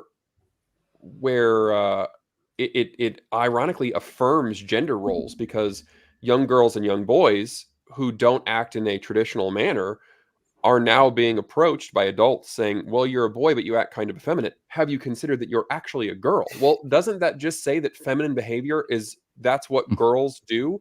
Or tomboys are not allowed to exist anymore. And we're telling these tomboy girls, have you considered that maybe you're actually a boy inside? Well, what that does is just affirms that there are boy behaviors and there are girl behaviors. And so when applied, it immediately defeats its own arguments by saying, yes, there are women behaviors and there are men behaviors and they're separate things and you can't bounce back and forth. And this is what I talked about. I just want to break in there because a lot of this comes from like a social constructivist theory that gender is socially constructed and artificial and harmful and then can be broken down, and that there should be no impediment to someone changing from one gender to another in order for them to be legitimate, but at the same time then saying once you've made the transition, you can fully revel in your fully idealized, natural, innate gender that you've become. So it's kind of paradoxical in that way too. Yeah, it falls apart under its own weight, and there's a lot of it that's very insulting. Like I said, like I mention trans women a lot because as a man, like it just doesn't when women pretend to be men, it's not usually as offensive, and they just kind of put on some flannel and a trucker cap and they just go about their day. But when men want to be women, they adapt the most horrifically offensive stereotypes. Obviously, Dylan Mulvaney is like the most famous one, but that's pretty common when a man is like, well, I'm going to be a woman now, so I'm going to do woman things. And they're always like, it's a high, annoying voice. It's painted nails. It's pearls. It's dresses. It's high heels. It's swaying when I walk. It's loving makeup and girly things. And it's like, holy shit, you just stereotyped the entire gender when you tried to become one. I don't understand how it's not more offensive and why everyone's just kind of rolling with it. But here we are. There's also this very strong... part of the problem is the lack of nuance in any conversation around trans basically means that we are not allowed to erect very important distinctions. And one of those very important distinctions is between genuine diagnosable gender dysphoria, which is the case and has always been the case for people who have been trans or gender non-conforming for as long as there have been human beings. There has been gender dysphoria. And the other side of things, which includes, for instance, autogynephilia, sexual paraphilias, which are predominant amongst men. So going back to this idea, men and women are fundamentally and neurologically different, and this demonstrates itself in all manner of behaviors, and that includes sexual paraphilic interests. Male sexual paraphilic interests involve quite often in a way that females don't have this when it comes to cross-dressing as men, but men cross-dressing as women, taking sexual gratification of their own feminized beauty is, I'm pretty sure, one of the major contributing factors to the most egregious examples of what we're obliged to call trans people. Dylan Mulvaney has been mentioned. There are plenty of others as well. When it's overtly sexualized, it's quite often creepily schoolgirl sexualization as well. It's very young. It's very girlish. And this, I think, it needs to be separated. If the genuine trans people, if you accept that there are such people as genuine trans people, I broadly think that there are. If you accept that, you do need to start drawing some of these very hard distinctions and start gatekeeping who you are admitting into your club. This is one of the things that the LGBT acronym has steadfastly failed to do, which is why it's now collapsed in on itself. Gatekeeping is incredibly important. Otherwise, you are going to start allowing in people whose only interest in being part of your supposed rights group is sexual gratification.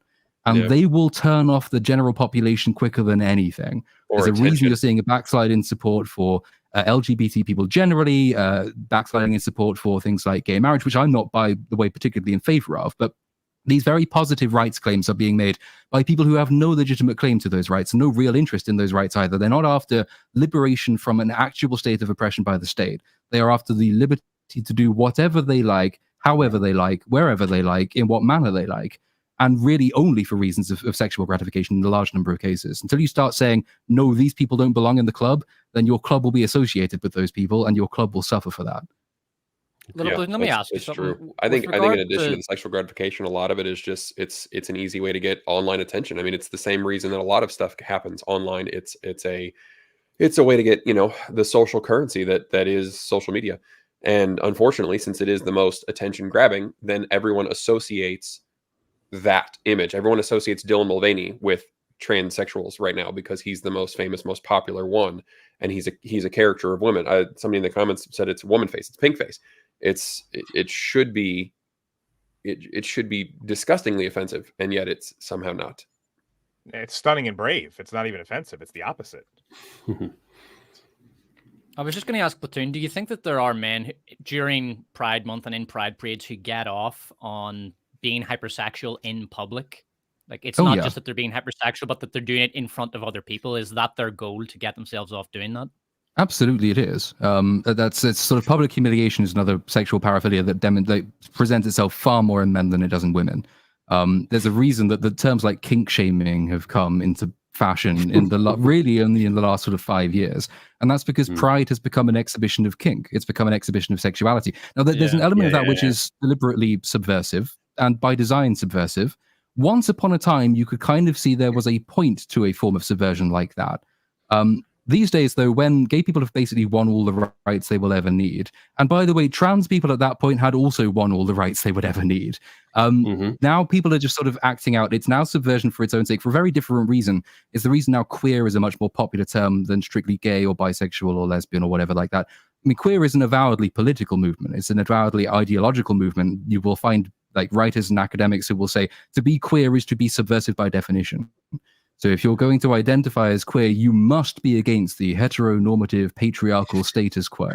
That is the whole goal of this enterprise. It is supposed to be radical. It's supposed to be deconstructive. And it's supposed to undermine the very societal norms that gay people used to appeal to when they were demanding acceptance and respect of society just to live their lives as normal people.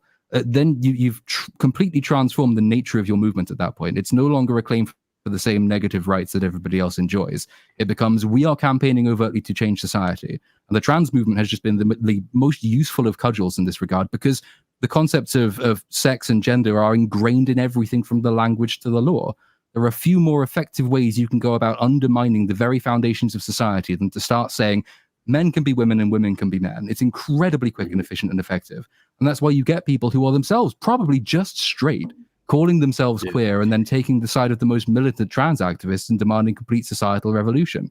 I think these people should be absolutely excluded from any gay rights movement that's worthy of the name, but they haven't been. And I think it's probably too late to start that process. Well, I just want to wrap up this segment. Thank you for your views. What was I going to say? Yeah, I mean, I have a trans friend who I do a bit of writing for, and she's fabulous and great, cool to be around. And the second thing is that putting this thing together, watching tons and tons and tons of interviews, you absolutely fall in love with these kids. The pathos and irony of their condition, and they're just so sweet and lovely. So there's that humanist side, which I always want to keep going as well. So we'll just quickly go through. Yeah, go ahead. I'll try and keep this one much quicker, but it does deserve to be stated, I think, how the entire movement is based on lies. Like every single claim that you will ever hear as an excuse to justify giving puberty blockers to children is based on lies. You can my editor is trans. My editor is a really good friend. No problem with the existence of people with whatever you want to call it, gender dysphoria, people who believe that they are transgender. Fine, really lovely guy, completely normal politically. Well, some weird views, but but the movement which is arguing for transing children, every single claim they make, from suicidality. Actually, suicidality peaks, I think, 5 years after complete gender transition, and yet they claim that it's better to have a living daughter than a dead son, or whatever it is. That's a lie. Puberty blockers are reversible. That's a lie. There's male and female brains. That's a lie. Every single substantive claim is provably false, and yet we are still being told that this is the right and moral thing to do. The President of the United States will stand up and celebrate Trans Day of Remembrance as though there's an epidemic of trans violence and murder against trans people. And it turns out when you look into the statistics, it is safer to be a trans person in the United Kingdom and the United States than any other group. Lowest murder rate, lowest suicidality rate, lowest everything. It's a complete lie.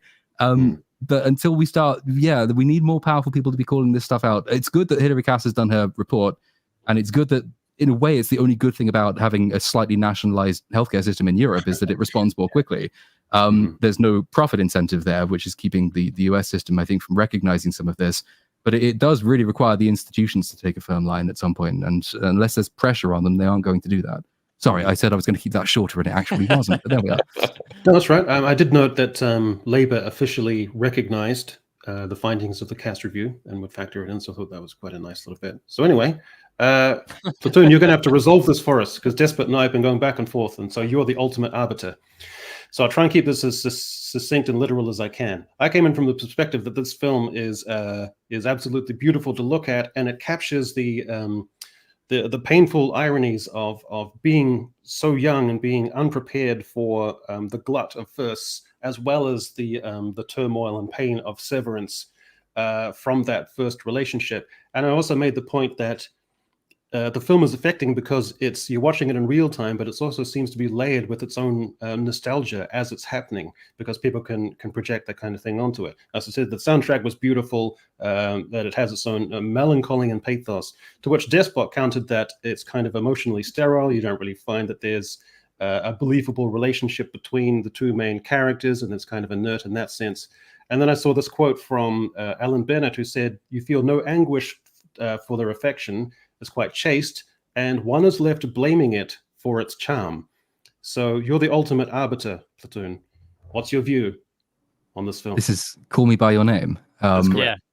Okay, this one I can keep really short because I actually haven't seen it all the way through. What? I tend to avoid films like this. Like, some of them make me sad and some of them just irritate me. But so I've seen bits and pieces of it, and I can't really give a fulsome opinion.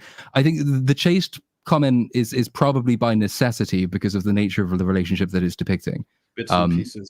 Yeah, I think if you were to go less chaste, then you would open up accusations of wrongdoing, which the film is very, very clear on staying away from. It's more, I think, like, from what I've seen of the movie, it is more concerned with sort of that star-crossed, unrequited yearning, and the way that impacts the young people who are very unsure of themselves at that time. So, like, it's supposed to be a more personal than a sexual tragedy, I suppose. There are reasons to find it very nice to look at, I suppose. The soundtrack, I've heard some songs, it sounds pretty nice, but I've not watched it all the way through, so can't really say. Well, this remains up in the air then. But what doesn't remain up in the air is we've reached the end of this, I think, our record-setting, almost 3-hour-long live stream. So, my God, well done, everyone. So I just want to go around the panel. Mr. Greg, you must be at 60,000 subs by now in the 3 hours that's gone past. So congratulations on that. You eclipsed me, so I don't know how I feel about that, but well done anyway. Anything you want to tell the folks about what you got coming up next? No, that's still May, so I'm still raising money for not foster care, to keep kids out of foster care, and doing videos about foster care, and that's taking up a lot of my month. But next week I'm doing doing a video about why YouTube feels very negative and why there's good reasons to have a lot of negativity, and that it's not inherently bad. And I'm using Drinker's channel as data points, so I'll be going into that I think Monday. Okay. Melvin Deeply for £2 is firmly of the opinion that Once Upon a Time in Hollywood is caca. Not sure if I agree entirely. That is a running gag in several chats, mine included, for my live show. So. All right. Okay, Despot, anything you want to share with the folks? Yes, I will be releasing my Scum analysis on Sunday, which also contains a brief segment about why Spider-Man No Way Home is a shit movie. No, okay, fine. Dark Hour, anything you want to tell the folks? Well, I mentioned my my live show.